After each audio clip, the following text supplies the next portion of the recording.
Hello, everyone, and welcome back to Nightmare Narratives.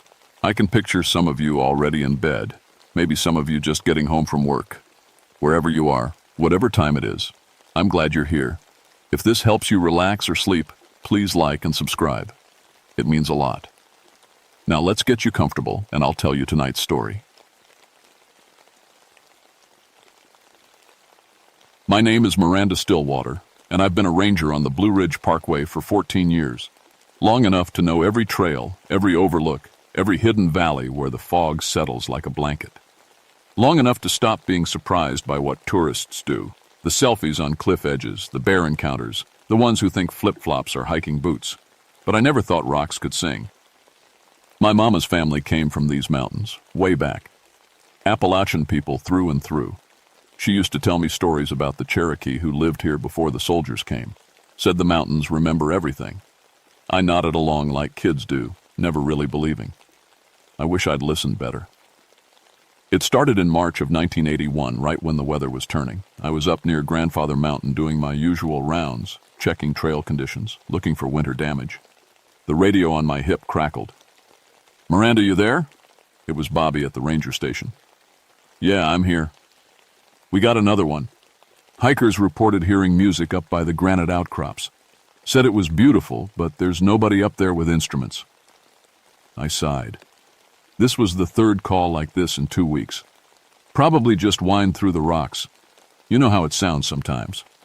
That's what I told them, but Miranda, they seemed real shook up about it. I promised to check it out. The granite outcrops were ancient formations, huge stones balanced on the mountainside like some giant's toys. The Cherokee considered them sacred. I'd documented over 200 sites like this along the parkway, knew their history, their spiritual significance. It was part of my job as cultural resource specialist.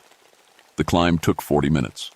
My boots found the familiar path, muscle memory guiding me through the trees. The air smelled like pine and rain, and the fog was rolling in early. Up here at 4,000 feet, the weather changed fast. That's when I heard it. At first, I thought it was wind, a low humming, like someone blowing across a bottle top. But as I got closer to the outcrops, the sound changed. It became melodic, not random at all. It rose and fell in patterns, like a song without words. My skin prickled. I'm not the type to spook easy. 14 years in these mountains, I'd seen plenty of strange things. Weird lights, people swore were UFOs, always car headlights reflected in the fog. Mysterious howls, coyotes, shadows that seemed to move on their own, trees in wind. Everything had an explanation. But this sound, it was coming from the rocks themselves. I put my hand on the nearest granite outcrop.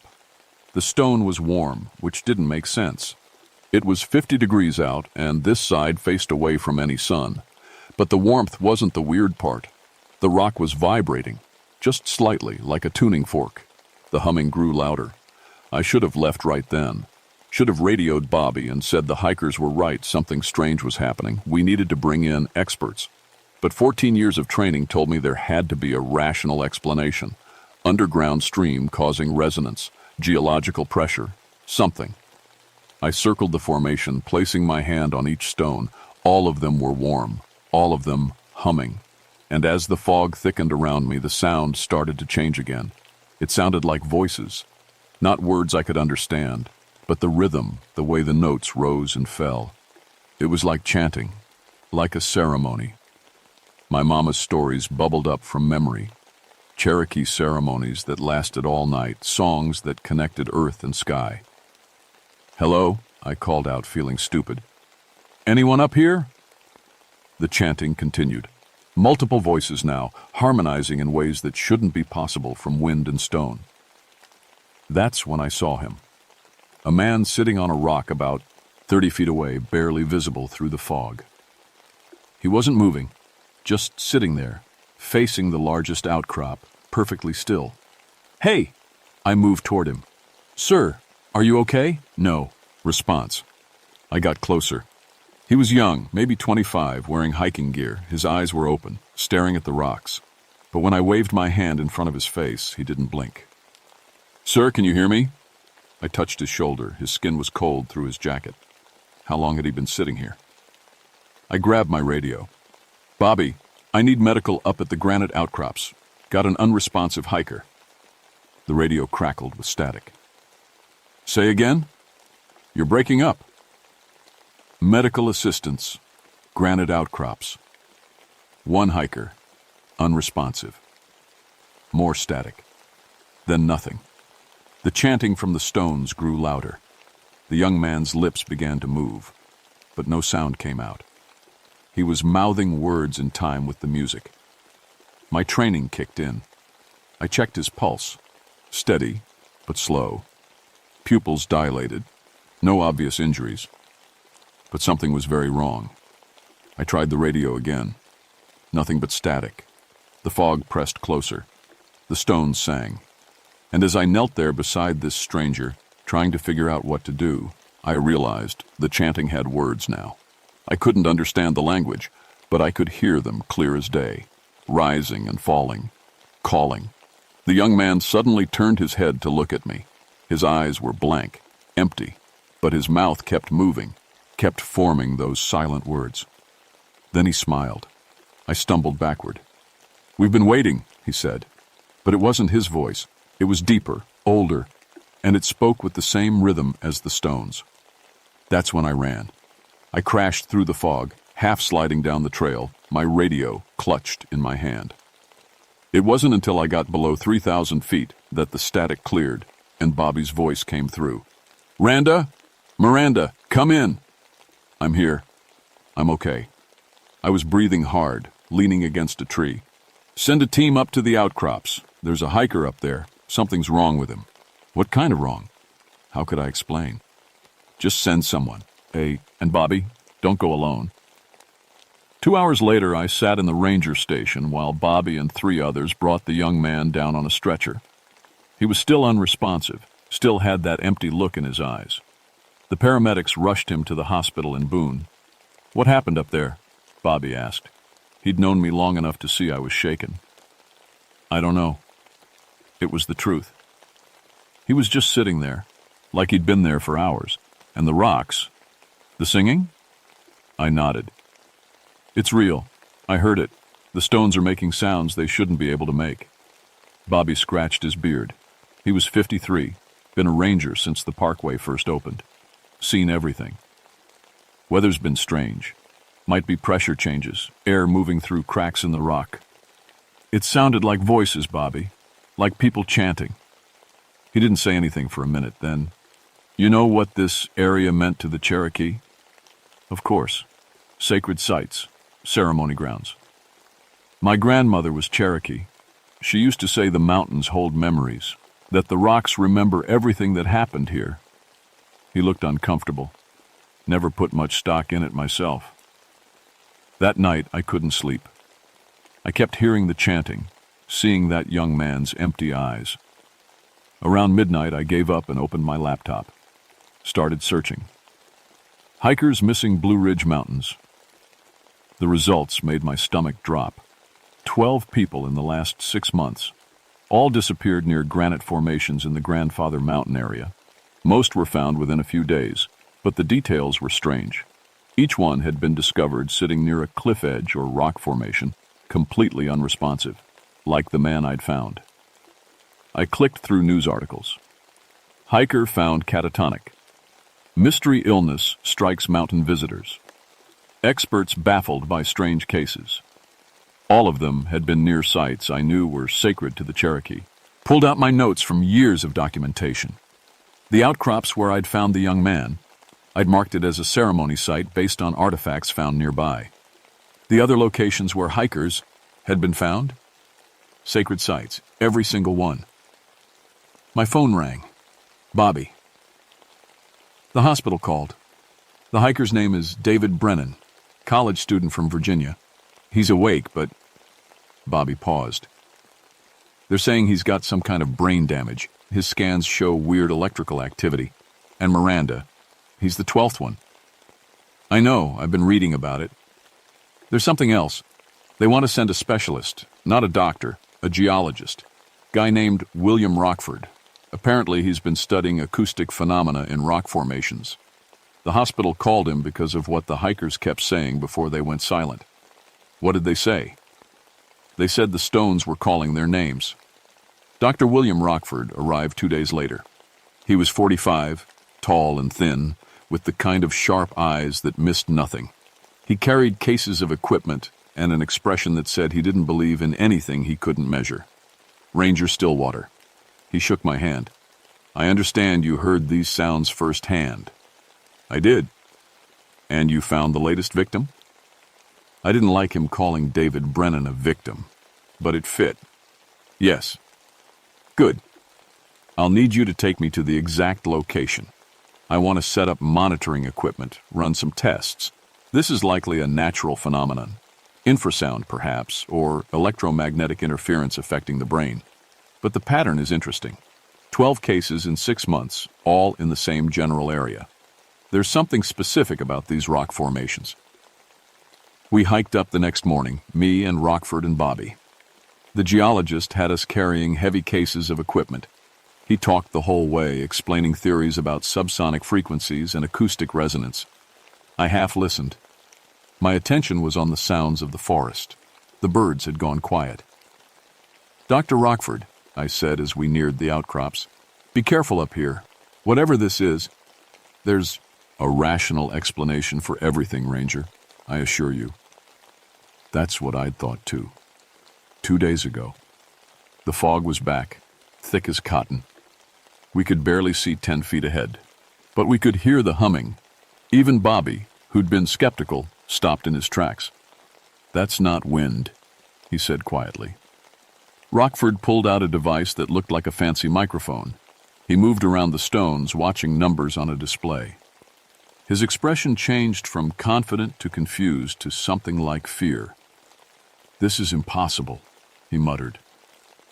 What is? The frequency. It's coming from inside the rock.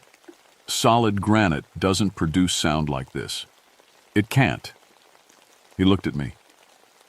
How long has this been happening? The report started 6 months ago, but that doesn't mean...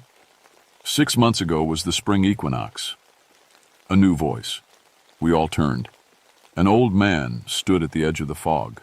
Cherokee, maybe 70 years old, with long gray hair and dark eyes that seemed to look right through us. I hadn't heard him approach. Who are you? Bobby asked. Joseph Crow Feather.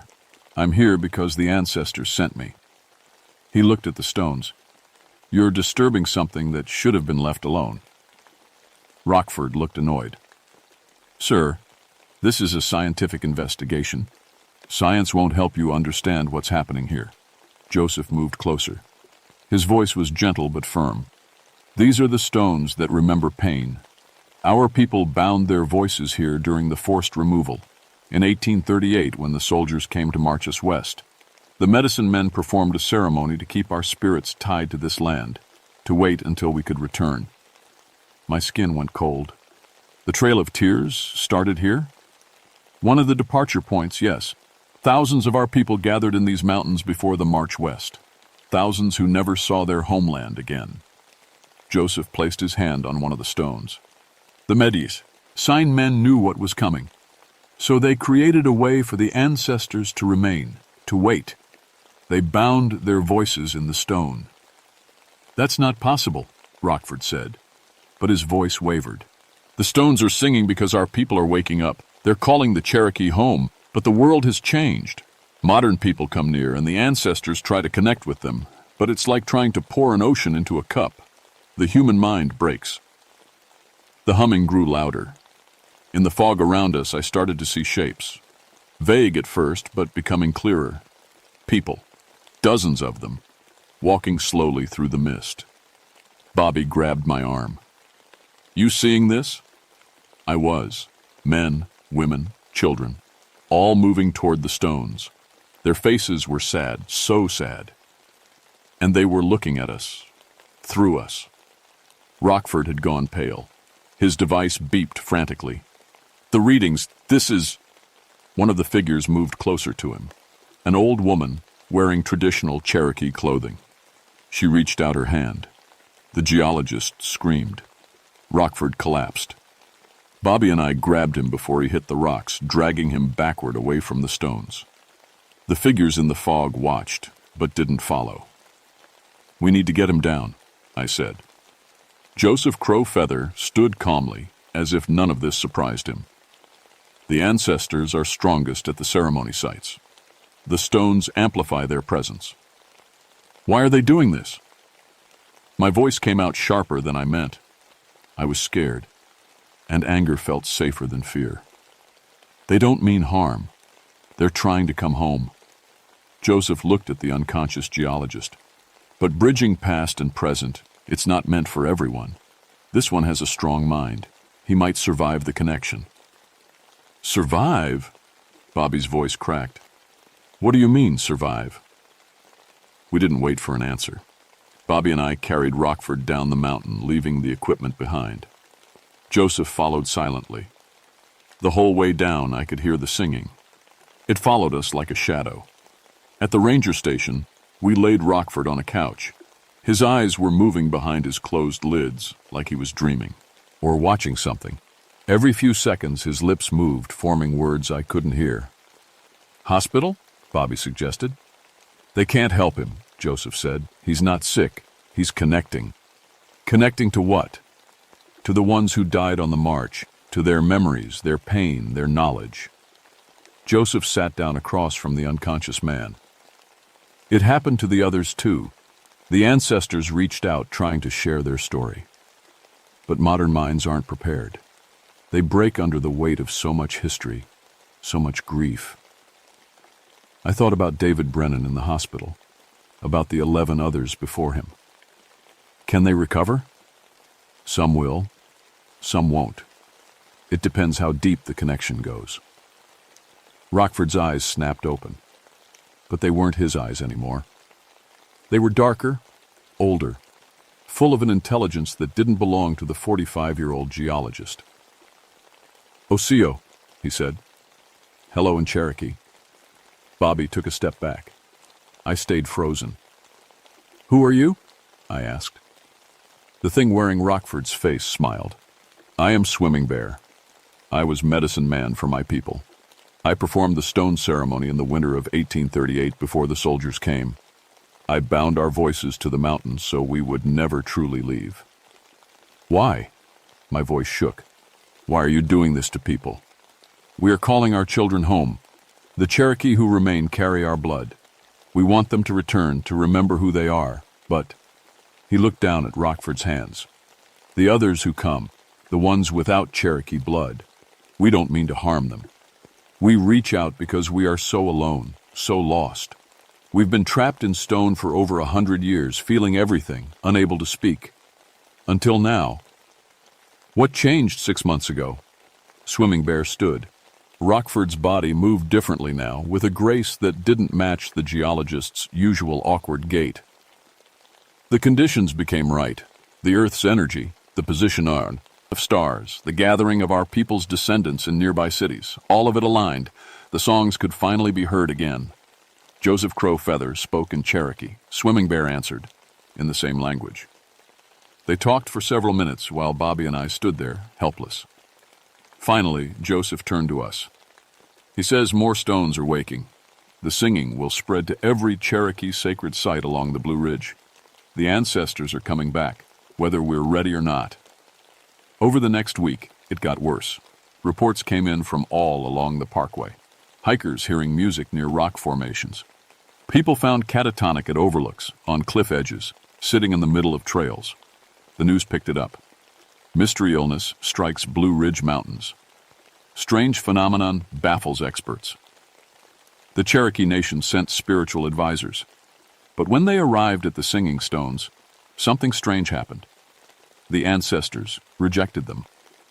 I was there when it occurred. Swimming Bear, still wearing Rockford's body, stood facing 3 Cherokee spiritual leaders at the granite outcrops. The stones hummed their endless song. "We are here to help," one of the leaders said, "to guide you to peace." Swimming Bear laughed.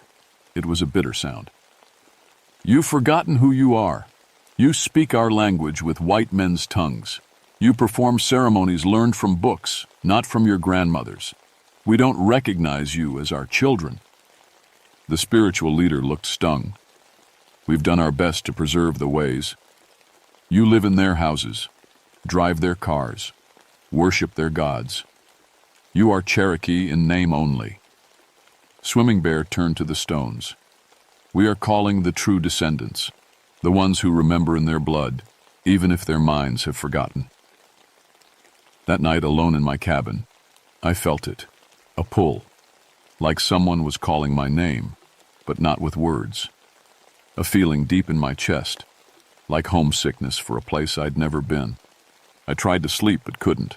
The humming was in my head now, not loud, not obvious. Just there, like a radio playing in another room.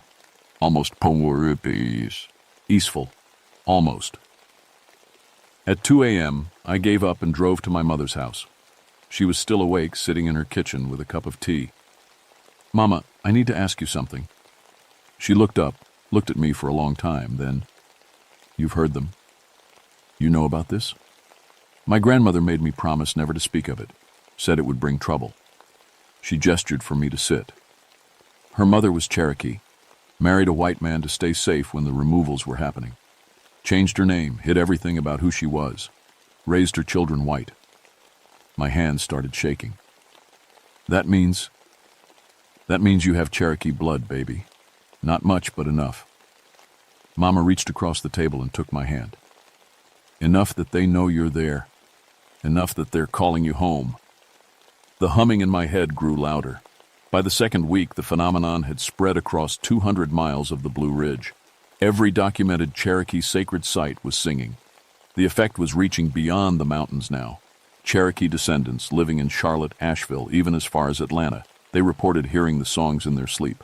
Some were packing up their lives, driving to the mountains, drawn by something they couldn't explain. The news was calling it mass hysteria. The government was getting involved. And Swimming Bear, still living in Rockford's body, had started to show signs of deterioration. "The human body isn't meant to hold us," he admitted when I visited him at the ranger station. "We kept him there, not knowing what else to do. It's breaking down under the strain. We are too old, too vast. We carry the memories of thousands. One man's mind cannot contain it all." "Then let him go." "I can't. Once the connection is made, it's permanent." He looked at me with Rockford's eyes, but the pain in them was ancient. "This is what's happening to all of them, the catatonic ones. We enter, or we overwhelm, we break them. We don't mean to, we're just trying to come home. There has to be another way." "There is." Swimming Bear leaned forward. You have Cherokee blood. Your mind might be strong enough to bridge both worlds without breaking. You could speak for us, help us negotiate with the modern world, help us find peace." "I don't know anything about Cherokee traditions. You are what you've always been. Cherokee, ranger, bridge between two worlds." He smiled sadly. "The question is whether you're brave enough to accept it." That night the nightmares started. I dreamed of the forced march west, soldiers with guns, children crying, old people falling in the snow. I felt their fear, their desperation, their grief. I woke up screaming. It happened every night after that. The ancestors were showing me what they'd experienced, making me understand, making me remember. And the stones kept singing. The breaking point came during a thunderstorm. Lightning struck the granite outcrops at sunset, and the singing changed. It wasn't peaceful anymore. It was angry, demanding, desperate. The sound carried for miles, like 1,000 voices screaming at once. 15 more people went catatonic that night. All Cherokee descendants, all found near ceremony sites, their eyes open, their minds gone somewhere else. Bobby called me at midnight. "We have to do something. The government's talking about evacuating the entire Blue Ridge region. They're calling it a biohazard." "It's not a biohazard, it's..." "I know what it is, Miranda, but try explaining that to the CDC." He sighed. "Joseph Crow Feather says there's a way to stop it, but it requires you." I met them at the ranger station, Bobby, Joseph, and Swimming Bear in Rockford's body. The geologist's skin had taken on a gray tinge. He was dying, and we all knew it. "Tell me what I have to do," I said. Joseph pulled out a leather bundle. Inside were herbs, stones, and a knife made of bone. "The ceremony of understanding. You will offer yourself as a bridge. Let the ancestors speak through you. Show you everything. If your mind is strong enough, you'll survive. If it's not, I'll end up like the others. Worse, you're going in willingly. The connection will be deeper, more complete. You might lose yourself entirely." He looked at me with sad, kind eyes. "But you're the only one with both Cherokee blood and the authority to negotiate on behalf of the Park Service. The only bridge both sides might accept." Swimming Bear spoke. "We don't want to hurt anyone. We just want to be heard. Want our pain acknowledged. Want our homeland remembered as ours. Not just as a scenic drive for tourists." I thought about my 14 years as a ranger, about the Cherokee sites I'd documented, the histories I'd preserved. I'd always thought I was helping, but I'd never really understood. Not until now. What do I do? The ceremony took place at the granite outcrops at dawn. Joseph Crow Feather prepared me, marking my face with ash, burning sage, speaking words in Cherokee that I somehow understood. Bobby stood watch, keeping away the other rangers who'd heard what was happening. Swimming Bear sat facing me. "Are you ready?" "No, but let's do it anyway." He placed his hands on either side of my face. Rockford's hands were cold. "Don't fight it," he said. "Let them in." The world dissolved. I was standing in the same spot, but it was winter. Snow covered the ground. People surrounded me. Cherokee families, hundreds of them, camped in the cold. Children crying, old people wrapped in thin blankets. And soldiers. American soldiers with rifles, watching, waiting. A medicine man stood where Swimming Bear had been. He was performing a ceremony, speaking words that made the stones hum. Other medicine men joined him, their voices rising together. "We cannot stop the removal," he said, "but we can remain. Our voices will sleep in the stone until our people are ready to hear them again, and until they're strong enough to reclaim what was taken." The vision shifted. I saw the march west, saw people dying in the cold, saw children torn from parents, saw the mountains disappearing behind them as they were forced away from everything they knew. I felt their grief, all of it. Every person who died on that march, every family torn apart, every moment of suffering. It poured into me like water, filling me until I thought I'd drown. But I didn't break. I held it, all of it. Let it become part of me. The vision shifted again. Now I saw the present, saw the Cherokee descendants living in cities, working ordinary jobs, many of them not even knowing their heritage. Saw the sacred sites turned into tourist attractions. Saw the mountains I loved, but understood for the first time what had been lost. Then I saw the future, two possible futures. In one, the ancestors' anger grew. The singing spread beyond the mountains, reaching every Cherokee descendant in America. Thousands going catatonic. The government moving in with weapons, declaring martial law. The mountains becoming a war zone. Everyone losing. In the other, there was understanding. Acknowledgement. The pain honored, the history remembered. The ancestors at peace, the sacred sites protected. Both worlds coexisting. Which future do you want? I asked the presence in my mind. Not Swimming Bear anymore. All of them. All the ancestors who'd been trapped in stone for over a century. We want to be remembered, they said. Not as footnotes in history books, not as names on plaques. We want our pain acknowledged, our culture respected, our homeland honored as ours. I can help with that, I said. But you have to stop hurting people. You have to let the living find their own way back to you. You can't force it. We are dying. The voices were desperate.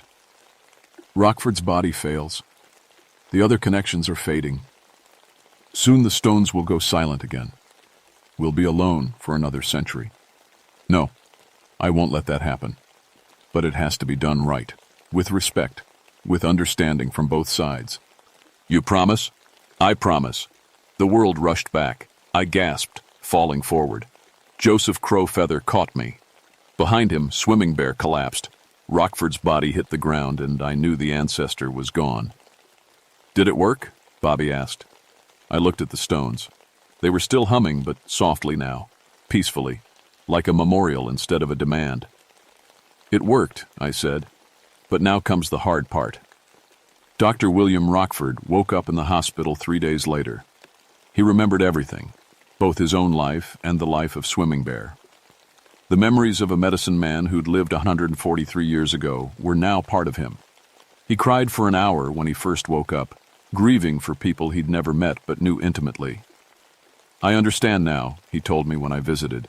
Everything I spent my career explaining away. The things we can't measure aren't less real. They're just different. The other catatonic victims began to recover. David Brennan, the first one I'd found, woke up speaking Cherokee.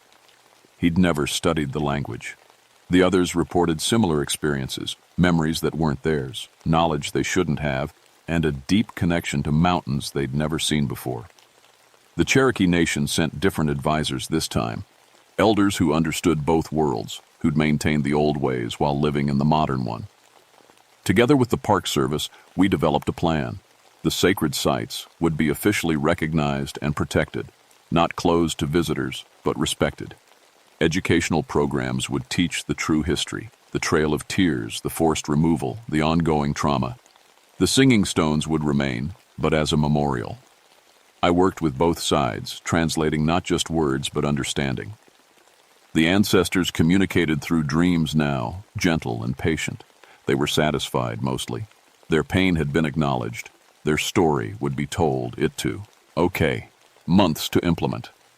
I worked with Cherokee historians to create accurate educational materials, trained other rangers on how to approach the sacred sites with respect, helped establish the Cherokee Liaison Program that would oversee these areas. The stones still sing. On certain nights, if you stand near them, you can hear the chanting, but it's not hypnotic anymore. It's sad and beautiful and peaceful, a reminder of what was lost and what remains. Dr. Rockford never went back to his old life. He couldn't. How do you return to pure science after carrying the memories of a medicine man? He published one final paper on the acoustic properties of the singing stones, carefully avoiding any supernatural explanation. Then he left academia and now works with the Cherokee Nation, helping preserve sacred sites across the Southeast. Bobby retired. Said he was too old to wrap his head around mountains that remember. I think he just needed peace. He understood too much now. As for me, I'm still a ranger. But I'm also something else. A bridge, like Swimming Bear said. I carry their memories now, pieces of hundreds of lives. I dream in Cherokee sometimes. Remember ceremonies I never attended. Feel grief for losses that happened before I was born. It's not always easy. Some mornings I wake up and don't know if I'm Miranda or someone older, deeper. But I manage. Because someone has to. Someone has to stand between the past and present, holding both without letting either consume her. The singing stones taught me that we're not separate from history, that pain doesn't disappear just because time passes, that the land remembers everything, and sometimes, if we're brave enough to listen, the land speaks back. Last week, a Cherokee family came to visit the outcrops. The grandmother had grown up nearby before her family moved away. She stood there listening to the stones sing, tears running down her face. My mother told me about this, she said. Said if I ever came back, I'd hear our ancestors welcoming me home. Her grandchildren stood beside her, holding her hand, listening to music their great-great-great-grandparents had left behind. The stones sang softly, and for a moment, past and present existed together in perfect harmony. That's what we're building now. Not a return to the past, that's impossible, but a way forward that honors where we came from. The ancestors don't need the living to suffer like they did. They just need to be remembered, respected, acknowledged. Sometimes I stand at the outcrops at sunset and place my hand on the warm granite. The stones hum under my palm, and I feel them. Swimming Bear and all the others, sleeping peacefully now. waiting, watching, hoping the world they left behind is slowly becoming a world they'd be proud of. "We're trying," I whisper to them. "I promise we're trying." The stones sing back, and in that sound I hear something I never expected. Forgiveness and hope.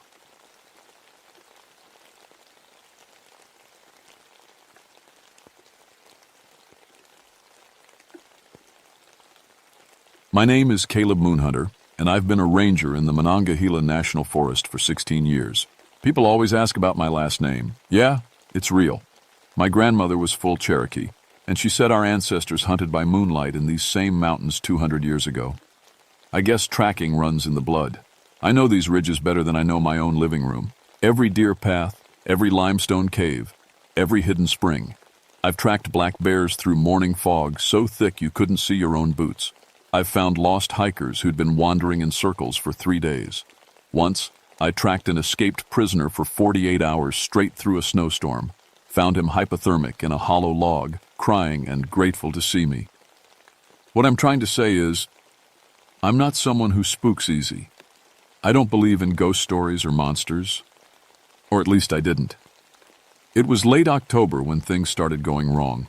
The Cranberry Wilderness area sits at the highest peaks in West Virginia, rocky outcrops that punch through seas of spruce and fir trees. Up there at 4,000 feet, the fog rolls in without warning. One minute you can see for miles, the next you're walking through soup so thick it muffles sound. That's where the hunting parties went missing. First group was 3 guys from Ohio, experienced hunters, all in their 40s with good gear and GPS trackers.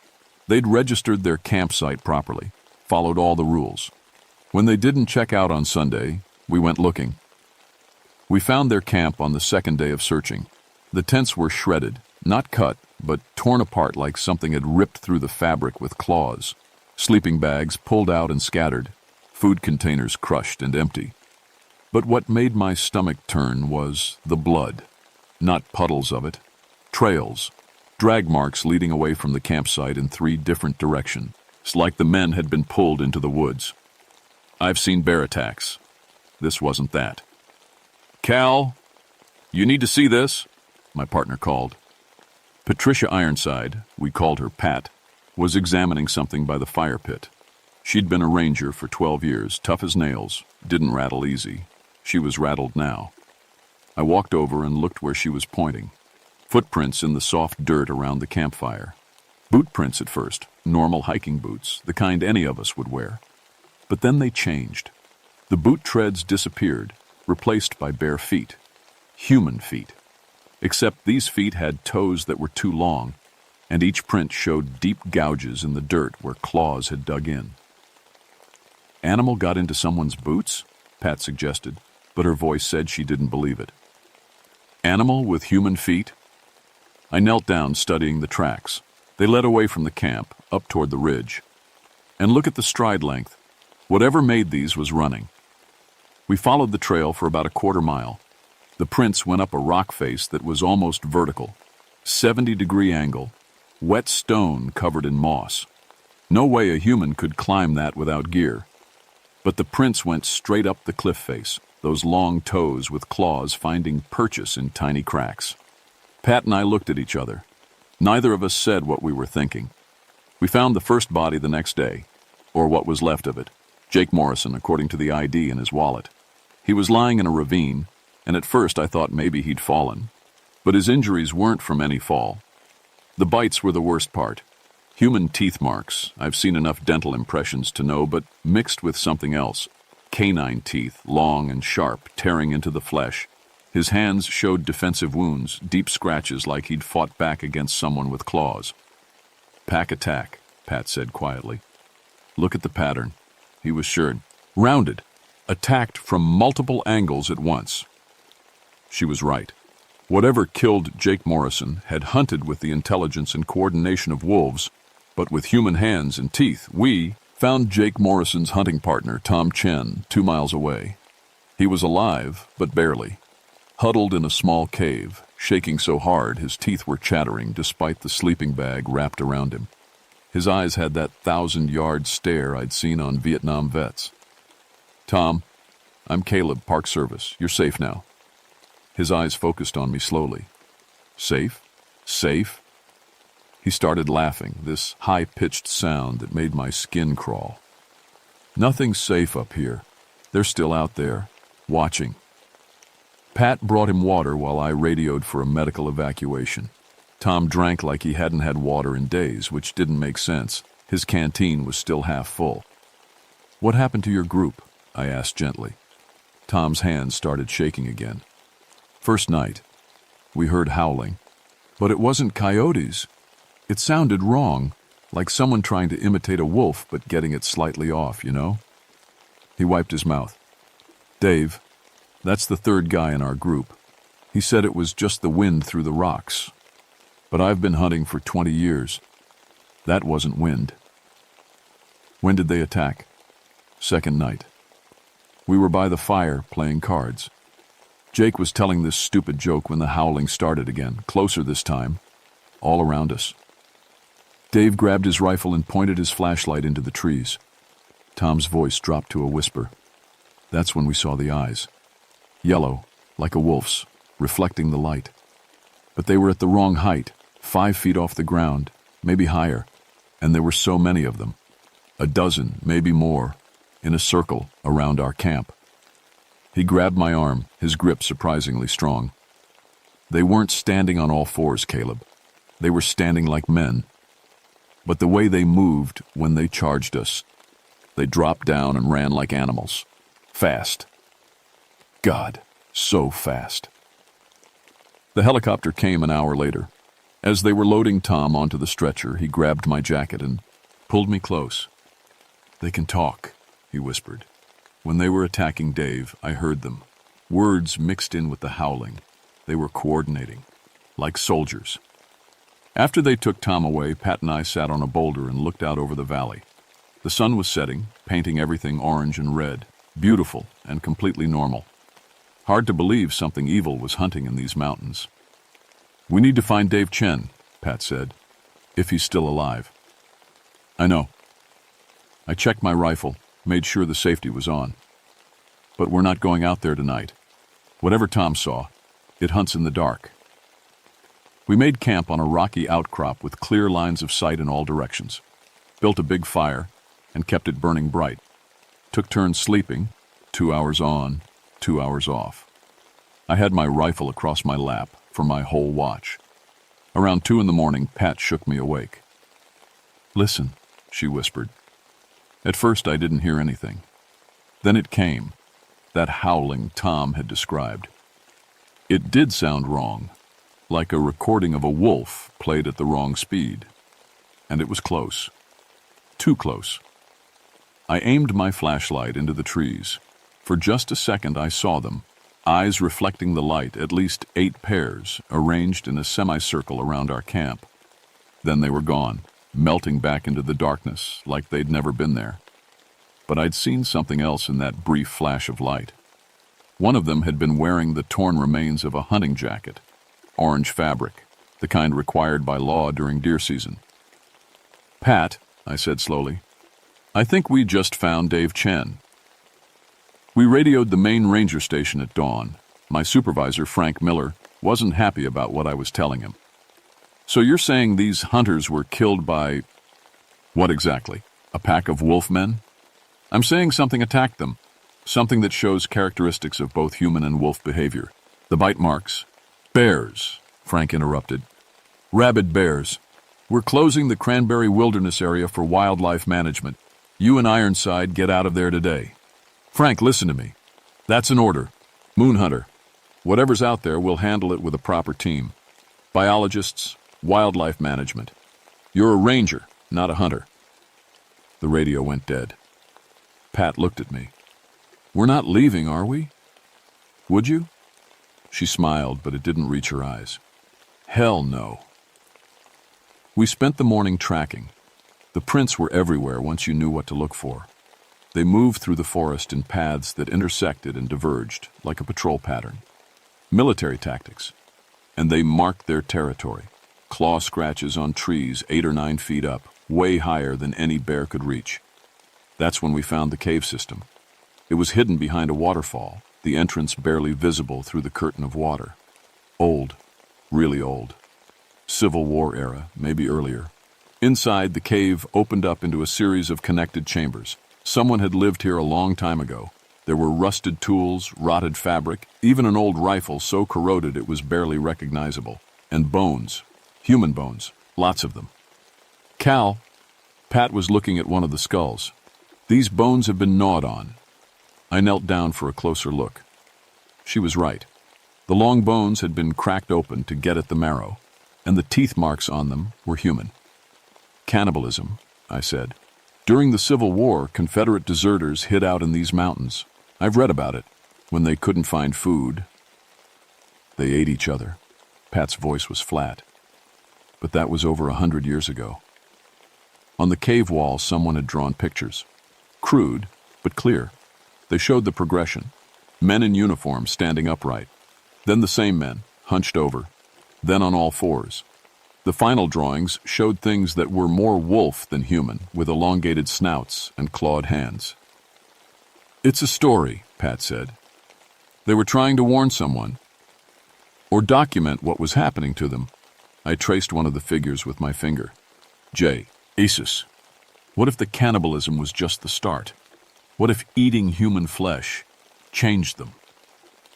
We heard the howl then. Daylight, and they were howling. That had to mean something.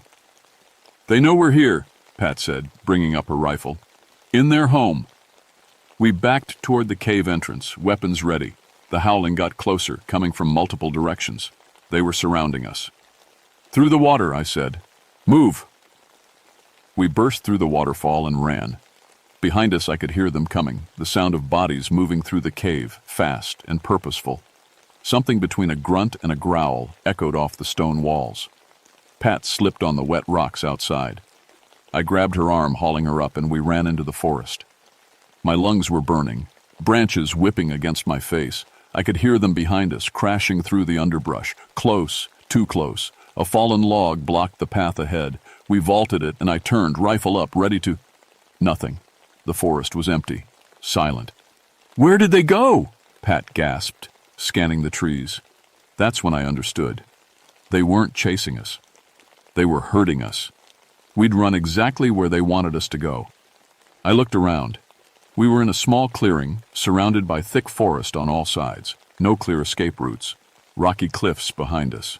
It was a natural trap. Pat, I said quietly, don't move. Don't run. We need to think our way out of this. The yellow eyes appeared in the trees around us, not rushing in, just watching, waiting. One of them stepped into the clearing. It walked on two legs but hunched forward, arms hanging long. Patches of fur covered its body, mixed with human skin. Its face was the worst part, still partly human with a nose and mouth that had stretched forward into something like a snout. When it opened its mouth, I saw both human teeth and long canines. It was wearing a tattered Confederate uniform jack, yet impossibly old, held together by dirt and rot. You found our home. The words came out thick and strange, like it was hard to shape human speech with that mouth. You know our secret. We don't want trouble, I said, keeping my voice steady. We'll leave. Tell no one. The thing that had been human laughed. It sounded like gravel being crushed. Too late. You already told. Radio. We heard. Smart. God, they were smart. The Alpha wants to meet you.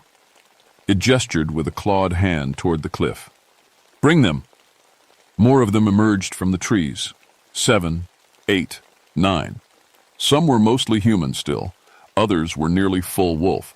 They circled us, forcing us to walk toward the cliff face. I glanced at Pat. She was pale but steady, her hand on her sidearm. I shook my head slightly. We were outnumbered and surrounded. Fighting now would just get us killed. At the base of the cliff, there was another cave entrance, larger than the first. They pushed us inside. The Alpha was waiting. He sat on a natural stone throne in the largest cave chamber. Even hunched over, He was massive, 7 feet tall at least. His transformation was almost complete. Wolf body with remnants of human features, like someone had started sculpting a man but decided to make a monster instead. But his eyes were the worst. Intelligent, calculating, human. And he was wearing a Confederate officer's uniform. Rotted and ancient, but clearly officer's rank. A colonel, maybe. The brass buttons were still visible through the dirt and mold. Colonel Samuel Blackwood, the creature said, and his voice was clearer than the others, more practiced.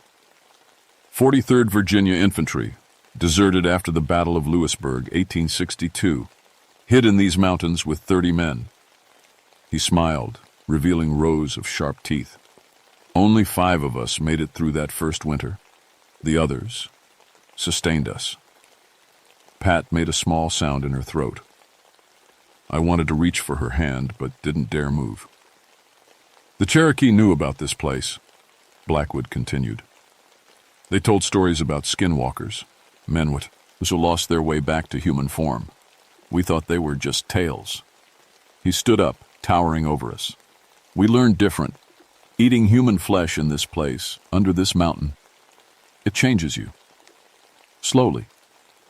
Over months and years. We tried to stop, but by then we craved it, needed it. How are you still alive? I asked. The Civil War ended over 100 years ago. This form lives longer, much longer, and each new member of our pack, they carry on what we started. He gestured around the cave. Some of these were soldiers like me. Others we found over the decades, lost hikers, hunters, park rangers. My blood went cold. Rangers? 3 over the years. They patrol alone, you see. Easy to take, easy to turn. His yellow eyes fixed on Pat. Like you will be, Patricia Ironside. No. I stepped in front of Pat. Leave her alone. Too late. Blackwood pointed at Pat's arm. Show him. Pat's hand trembled as she pulled up her sleeve. There, on her forearm, was a bite mark. Deep, half-healed. The flesh around it had a gray tinge. When? I whispered. Yesterday, Pat said, her voice breaking. When I slipped on the rocks. I thought I just scraped it on a branch, but... She looked at Blackwood. You were there, in the cave. You bit me when I fell. The transformation takes 72 hours, Blackwood said. She has perhaps 24 left. Already she feels the changes beginning. Sharper senses, stronger, hungrier. He smiled. And the thoughts. They're not all her own anymore, are they, Patricia? Pat's eyes filled with tears. I can hear you, all of you, in my head, like voices calling me to join the pack. I grabbed her shoulders. We'll stop it. There has to be a way. Only one way, Blackwood said. Kill the one who bit you. Within the 72 hours before the change completes, kill me, and she stays human. He spread his arms wide. But I've survived. For over a century. Do you think you can kill me, Ranger Moonhunter? I raised my rifle, but 3 of his pack tackled me before I could fire. They were so fast I barely saw them move. My rifle clattered across the stone floor. Claws dug into my shoulders, holding me down. Cal! Pat screamed and lunged forward, but Blackwood grabbed her by the throat with one hand, lifting her off her feet. The transformation makes us strong, he said calmly. Makes us fast. Makes us perfect predators. He set Pat down but kept his hand on her shoulder. You have a choice, Patricia. Join us willingly. Retain more of your humanity, more of your mind. Or fight it and become nothing but beast. Either way, in 24 hours, you'll be one of us. Never, Pat spat. Blackwood nodded to his pack. Put them in the lower chamber. Moonhunter can watch his partner transform. Maybe seeing it will convince him to join us willingly. They dragged us deeper into the cave system. The lower chamber was smaller, with only one entrance. They threw us inside and piled rocks across the opening, leaving just enough space for air. We were trapped. In the darkness, Pat started to cry. I'm so sorry, Cal. I should have told you about the bite yesterday. I thought it was nothing. Hey! I found her hand in the dark and squeezed it. We're getting out of here, both of us. Human. How? We're trapped. And even if we could get out, there's a whole pack between us and freedom. And Blackwood. She laughed bitterly. He's right. I can feel it happening. My teeth hurt. My hands ache. And I'm so hungry, Cal. So hungry it scares me. I felt around the chamber, running my hands over the walls. Stone. Solid stone on all sides. But wait. There was airflow. A draft coming from somewhere. Pat, give me your flashlight. The beam revealed what I'd felt. A crack in the back wall, maybe 2 feet wide and 3 feet tall. Air was flowing through it, which meant it led somewhere. Can you fit through that? I asked. Maybe, but where does it go? Anywhere but here. I started pulling rocks away, from the crack, making it wider. We've got about 23 hours to kill Blackwood. Let's not waste time. Pat helped me dig. As we worked, I could see the changes in her. Her fingernails were longer, thicker. Her eyes reflected the flashlight beam with a golden shine that hadn't been there before. But she was still Pat, still fighting. The crack led to a narrow tunnel. We had to crawl on our bellies, pushing ourselves forward with our elbows. The tunnel twisted and descended, getting tighter. My shoulders scraped the walls. I thought about getting stuck down here, buried alive in stone, and pushed the thought away. The tunnel opened suddenly into another chamber. This one had paintings on the walls, old Cherokee paintings, older than the Civil War drawings. They showed the same transformation story, but these drawings ended with the wolfmen burning. Fire. The Cherokee had fought these creatures with fire. We need fire, I said. Lots of it. Pat checked her pack. I've got emergency flares, 3 of them. And you? I found my pack and checked. Weatherproof matches and... I pulled out the small bottle. White gas for my camping stove. That's not much. Then we'll have to make it count. We followed the chamber to another passage. This one led upward, toward fresher air. I could smell pine trees and wet earth. We were getting close to the surface. The passage ended at a vertical shaft, maybe 30 feet straight up. Roots dangled down from the opening above. Daylight. Blessed daylight. Showing through the leaves. I'll boost you up, I said. You climb out, then help pull me up.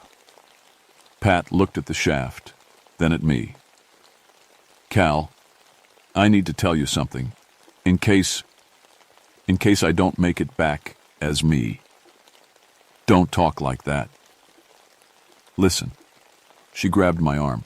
If the transformation completes, if I become one of them, you have to kill me. Promise me. Don't let me become a monster. Pat, promise me. I promise. The words hurt coming out, but it won't come to that. I boosted her up. She grabbed the roots and started climbing. For a moment, I thought she wouldn't make it. The roots looked old and brittle, but that new strength was already in her, and she pulled herself up with an ease that would have been impossible 24 hours ago. She leaned back down through the opening. Your turn. I jumped, caught her hand, and she hauled me up with that supernatural strength. We collapsed on the forest floor, breathing hard, covered in dirt and cave slime. Where are we? Pat asked. I looked around, getting my bearings. About 2 miles from the main cave entrance, we came up on the north ridge. I checked my watch. 22 hours left. Then let's go kill a colonel. We spent the next 3 hours preparing. Found a fallen tree, dry and full of dead wood. Used my knife to carve long stakes, sharpened at both ends. Soaked them in white gas. Made torches from branches wrapped in moss and cloth from our emergency blankets, also soaked in fuel. Pat was moving faster now, her reflexes sharper. Twice I saw her start to smell the air, head tilted like a wolf testing the wind. Each time she caught herself and looked away, ashamed. It's getting stronger, she said. The pull. I can feel where they are, Cal. The whole pack. It's like like a map in my head. Blackwood is in the main cave with most of the pack, but some are patrolling. Can you lead us around the patrols? She closed her eyes, concentrating. Yes, but Cal, they'll know I'm coming. Blackwood can feel me too. It goes both ways. Good, I said, checking my rifle. Let's make sure he knows we're coming. We approached the main cave at dusk. The patrols were where Pat said they'd be, and we moved through the gaps in their coverage. Military tactics, I thought. Blackwood had trained his pack like soldiers. At the cave entrance, we stopped. I could see yellow eyes in the darkness inside, watching us. Last chance to run, Pat said. She was trembling, her hands clenched into fists. 20 hours left. We could try to reach the ranger station, get help. No time. By the time we explained what's happening, you'd be one of them. I lit one of the torches. The flames caught, burning bright. Besides, we both know how this has to end. Pat lit her torch. In the firelight, I could see the changes more clearly. Her face was longer, her jaw more pronounced. Patches of her skin had a gray, furry texture, but her eyes were still human, still Pat. Together then, she said. We walked into the cave. Blackwood was waiting in the main chamber, his pack spread out behind him. 20 of them at least. Some were fully transformed. Others, like Pat, were caught between human and beast. You came back, Blackwood said, surprised. I thought you'd run. Try to save yourself. She's my partner, I said simply. I don't leave my partner. Loyalty. Blackwood tilted his head. A good trait for the pack, but wasted on humanity. Join us, both of you. You'd be formidable additions. Pass. Pat stepped forward, her torch held high. I'm here to kill you, Colonel. Break the curse. Stay human. Blackwood laughed. You think fire frightens me? I've lived through 100 forest fires. Maybe, I said, but your pack hasn't. I threw my torch into the dried moss and leaves we'd spread by the cave entrance. The white gas caught instantly, flames roaring up. The fire spread fast, blocking the exit. The pack howled, a sound of pure fear. That instinctual terror of fire, even their human intelligence couldn't overcome it. In the confusion, Pat charged Blackwood. She was fast, faster than human, but he was faster. He batted her aside with one arm, sending her crashing into the cave wall. I fired my rifle. The bullet caught Blackwood in the shoulder, spinning him around. He roared in pain and anger, then lunged at me. I dove aside, dropping the rifle. Flew, pulling the long stakes from my pack. Not silver, we didn't have silver, but we had fire. I thrust one of the burning stakes at Blackwood's face. He reared back, and I saw it. Fear in those yellow eyes. Pat was up again, moving with that unnatural speed. She had a stake too, and she drove it into Blackwood's leg. He screamed and grabbed her, those clawed hands digging into her arms. She screamed back, a sound that was half human, half animal. The pack was in chaos, caught between their alpha's commands and their terror of the fire. Some tried to flee deeper into the caves. Others circled us, looking for an opening to attack. I grabbed another stake and ran at Blackwood from behind, drove it between his ribs, angling up toward his heart. He released Pat and spun, faster than anything that size should move. His backhand caught me across the face, and I felt my jaw crack. The world spun. Through blurred vision, I saw Pat pick up my rifle, saw her chamber another round, saw her aim at Blackwood's head. For humanity, she said, and fired. The bullet took him in the eye. Blackwood staggered back, howling. Black blood poured from the wound. He fell to his knees. Pat walked up to him, the rifle still raised. Die, she said, and fired again, and again, and again, until the rifle was empty, and Blackwood was lying still. The pack scattered. Without their alpha, without his commands in their heads, they were just animals. They fled into the deeper caves, away from the fire, away from us. Pat dropped the rifle. She was shaking all over. Cal, is he dead? Is it done? I checked Blackwood's body. No pulse. No breathing. As we watched, his body began to change, the wolf features fading, revealing the man he'd been over a century ago, old and gray and finally at peace. "It's done," I said. Pat collapsed. I caught her, lowered her to the ground. "How do you feel?" She looked at her hands. The claws were receding, the fur fading. "Tired. So tired, but I feel like me again. The voices are gone." She started crying. "The voices are gone, Cal."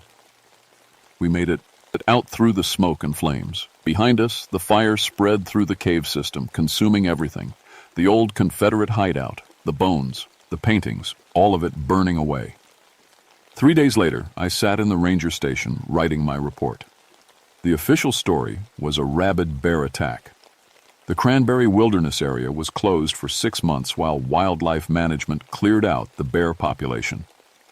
Frank Miller read my report and then looked at me over his reading glasses. "Rabid bears." "Yes, sir. That left human bite marks and claw scratches 8 feet up on trees. Rabid bears can do strange things, sir." He stared at me for a long moment, then stamped the report approved. "Take a month off, Moonhunter. You and Ironside both. Paid leave.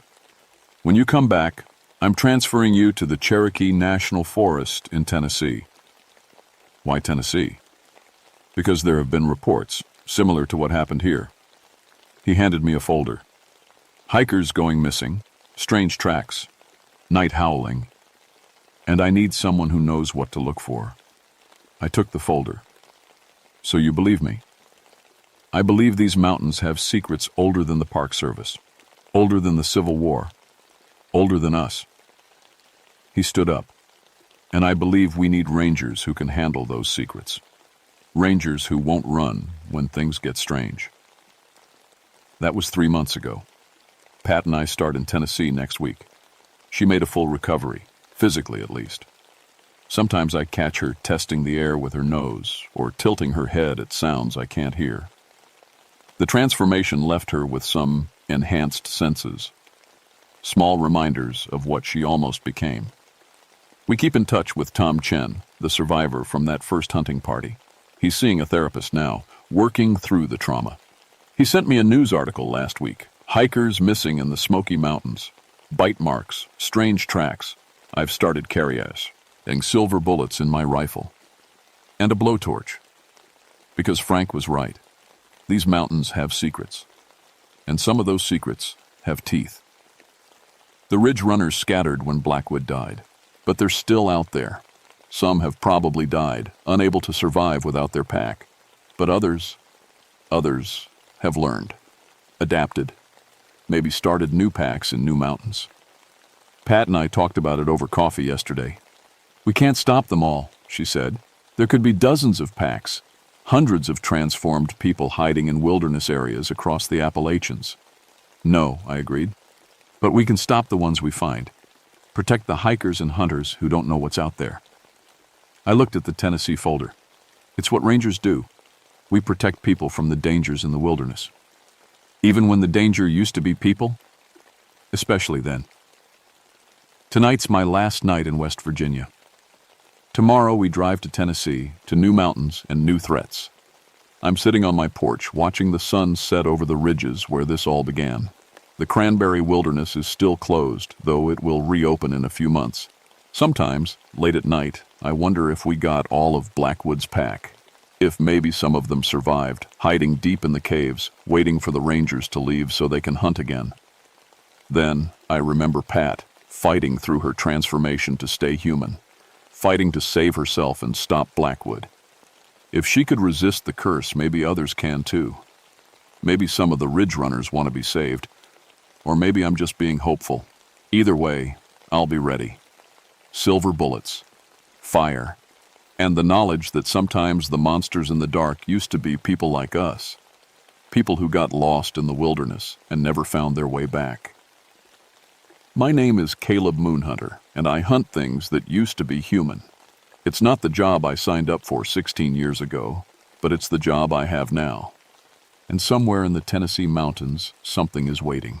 Time to go find it.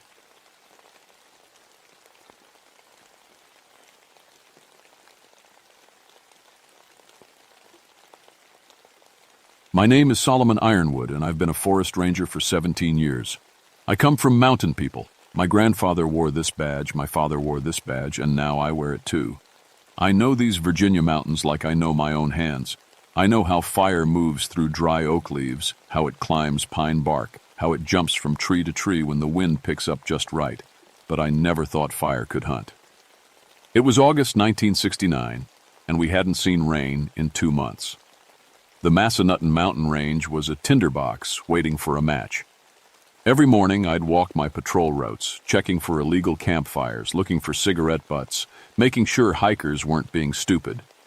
That's what fire prevention means, stopping fires before they start. I was good at my job, really good. In 17 years, I'd fought brush fires, crown fires, ground fires. I'd seen fire do things that would make your stomach drop. I'd watched it jump a river. I'd seen it create its own weather system. Fire is powerful and wild, but it follows rules. Wind, fuel, heat, that's all fire needs. It doesn't think. It doesn't plan. At least, that's what I believed back then. The first body turned up on a Tuesday morning. A hiker named Dennis Morrison, 23 years old, from Richmond.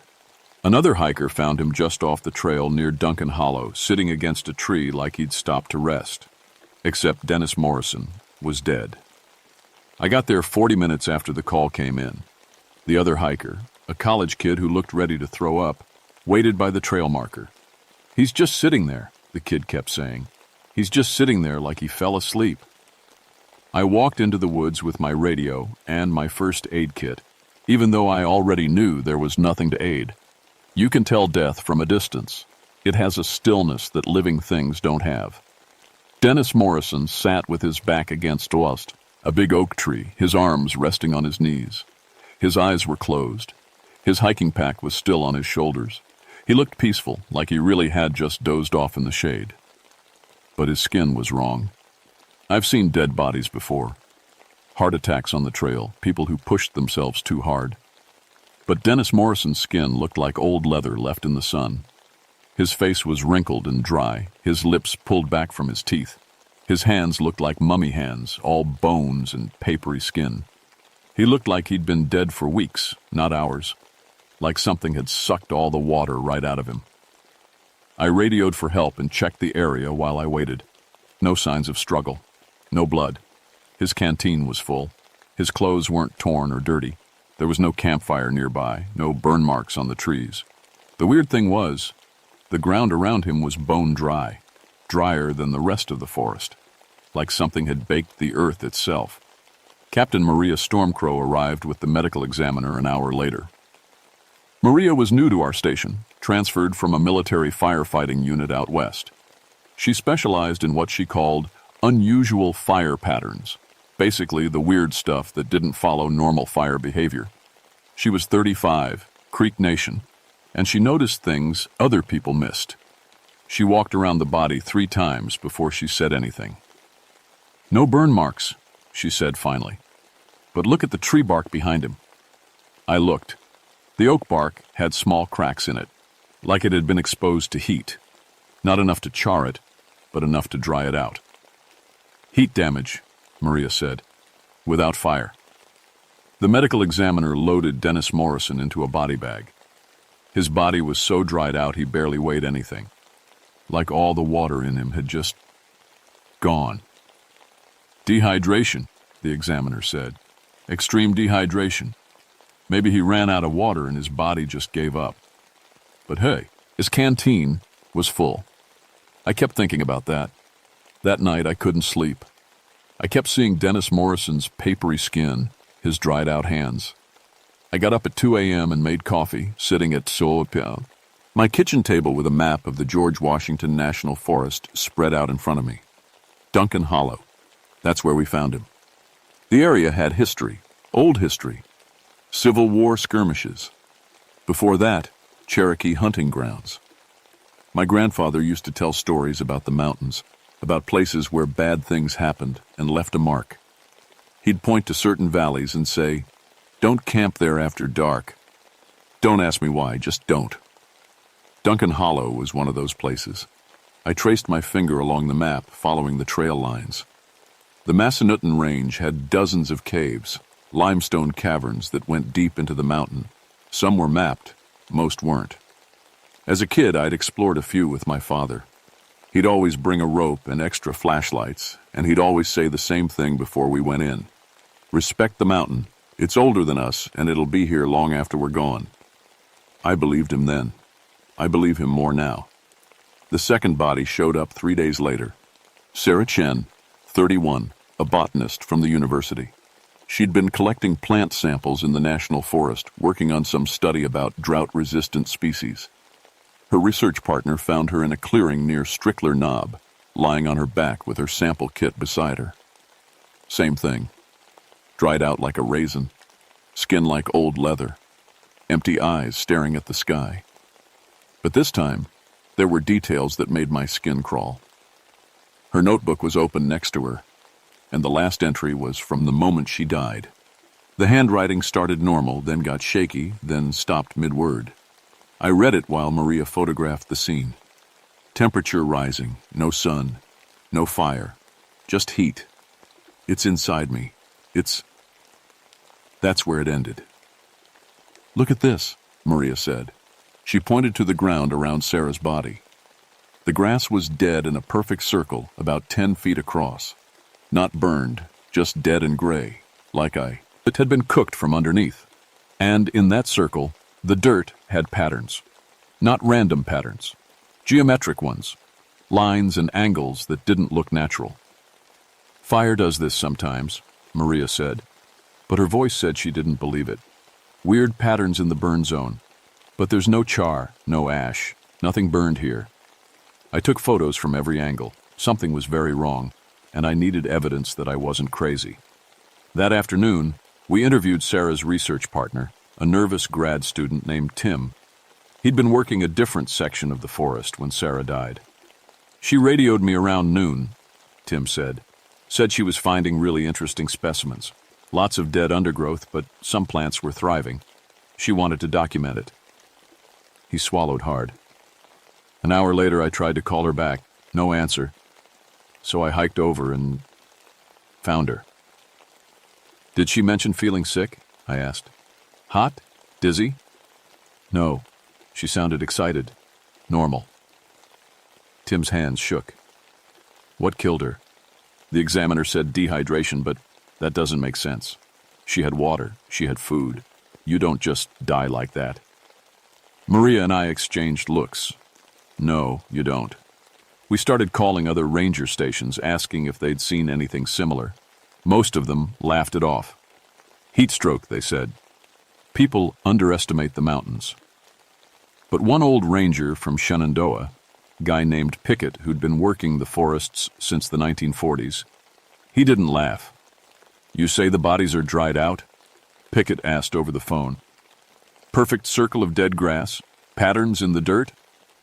Yeah, I said. Long silence. Then, get yourself to the library in Luray. Ask for the local history collection. Look up the Massanutten Mountain Fires of 1863. He hung up. Maria drove us to Luray the next morning. The library was small, tucked between a hardware store and a diner. The librarian, Mrs. Keller, about 70, with sharp eyes behind thick glasses, led us to a back room filled with old books and newspaper archives. Massanutten Mountain Fires, she said, pulling out a leather-bound journal. Civil War, period. Not many people know about them. The journal belonged to a Union officer named Captain James Wardell. His handwriting was neat and precise, dated November 1863. We discovered the deserters hiding in caves near the South Fork. 6 men, 3 Confederate, 3 of our own. Colonel Bradford ordered them brought to justice. What followed will haunt me until death. Bradford claimed they were tried and sentenced, but there was no trial. He had them taken to the deepest cave, the one the locals call Hell's Throat, and ordered his men to seal the entrance with burning timber. They burned them alive inside that mountain. That night, I swear I saw lights moving in the caves, orange and red, like fire, but they moved with purpose. They moved like they were searching. 3 of Bradford's men died the next day, found sitting upright, dried like mummies. The doctor had no explanation. We left those mountains as fast as we could. I felt cold despite the summer heat outside. "There's more," Mrs. Keller said softly. She pulled out newspaper clippings from the 1920s. During Prohibition, bootleggers used the caves to hide their stills. Between 1923 and 1926, 43 bootleggers died in those mountains. Same way, dried out, no burns, found near cave entrances. Maria was reading the clippings, her face grim. They stopped after 26. "The caves were closed off," Mrs. Keller said. "Park Service sealed the entrances, said they were too dangerous." She looked at us meaningfully. "But every 20 or 30 years someone finds a way in, and people start dying again." I thought about the drought. 2 months without rain, the earth cracking open, old sealed caves maybe opening up again. "We need to find those caves," I said. That night, I had the first dream. I was standing in a cave, watching 6 men burn. They screamed, but the fire didn't consume them. It went inside. Them. Into their mouths, their eyes, their skin. The fire lived inside them, and it was still hungry. It had been hungry for over 100 years. One of the burning men turned to look at me. His eyes were made of flame. "We were innocent," he said. "We were innocent, and we burned." I woke up sweating, even though my window was open and the night air was cool. My phone rang at 3 a.m. It was Maria. "I'm having dreams about fire," she said without preamble. "Men burning in a cave." "Are you?" "Yeah," I said. "This is real, isn't it? This is actually happening." I wanted to say no. I wanted to laugh it off, blame it on stress and summer heat and too much reading about historical deaths. But I was a mountain man. My grandfather taught me that some things are real, even if they don't make sense. "Yeah," I said again. "It's real." "Then we need to find those caves before anyone else dies." 3 people were already dead. We didn't know it yet. But by the end of the week, 5 more would join them. The fire spirits were waking up, and they were hungry. We started searching for the caves at dawn. Maria had pulled old surveyor maps from the 1860s, comparing them to modern topographical charts. The landscape had changed: rock slides, erosion, 106 years of weather. But caves don't just disappear. "Here," Maria said, pointing to a spot on the map. "Hell's Throat, South Fork area, elevation 2,400 feet. The old maps show it as a major cavern system, but the new maps just show solid rock." "Because they sealed it," I said. "But maybe the drought opened it back up. Ground contracts when it's dry, cracks form." We loaded up our gear: ropes, flashlights, first aid kits, radios. Maria also packed something I didn't expect: sage bundles and cedar chips. "My grandmother taught me," she said when she saw me looking. "Some fires need more than water to put out." The hike took 4 hours. The trail was rough, overgrown in places where hikers hadn't walked in decades. The forest felt wrong, too quiet. No birds singing, no squirrels chattering, just the sound of our boots on dry leaves and the occasional crack of a dead branch. We found the first marker around noon, a stone cairn with a rusted metal plate nailed to it. The plate said, "Danger, closed by order of U.S. Forest Service, 1926. "We're close," Maria said. 50 yards past the cairn, we found the cave entrance, or what was left of it. The Park Service had filled it with concrete and steel rebar back in 1926, but the drought had done its work. A crack ran through the concrete, wide enough for a person to squeeze through. The edges of the crack looked almost melted, like something hot had pushed through from inside. I clicked on my flashlight and peered into the darkness. The cave went down at a steep angle, the walls limestone and dripping with mineral deposits. But they weren't dripping water anymore. Everything was bone dry, and it was warm. Way too warm for an underground cave in Virginia. "You feel that?" Maria asked. "Yeah. It's like standing next to a fire." We squeezed through the crack and started down. The cave opened up after about 30 feet, becoming a large chamber maybe 40 feet across. Our flashlights swept the space, catching limestone columns and strange formations, and marks on the walls. Scorch marks, hundreds of them, like someone had dragged burning hands across the stone, leaving dark smears that still smelled like smoke even after all these years. "Jesus," Maria whispered. In the center of the chamber, we found them, chains. 6 sets of chains bolted into the rock floor, the metal rusted almost through, and scattered around the chains, small pieces of bone. "This is where they died," I said, "where Colonel Bradford burned them alive." The temperature was rising. I could feel sweat running down my back, and when I breathed, the air tasted like ash, even though there was no fire. "Solomon," Maria said. Her voice had changed. "We're not alone." I turned. At the far end of the chamber, where our flashlights couldn't quite reach, something was glowing, orange and red, pulsing like embers in a dying fire. But the embers were moving, coming toward us. "Go," I said. "Now." We scrambled back toward the entrance, our flashlights bouncing wildly. Behind us, I heard a sound like wind through a chimney, but it formed words. Innocent. We were innocent. We burst out of the cave into daylight, gasping. I looked back at the crack in the concrete. Orange light flickered inside it like something was watching us leave. "What the hell was that?" Maria asked. "Fire spirits," I said. "Like your grandmother's stories. Like the Cherokee legends my grandfather told me. Spirits don't kill people. These ones do." We hiked back to the ranger station in silence. "What do you even say?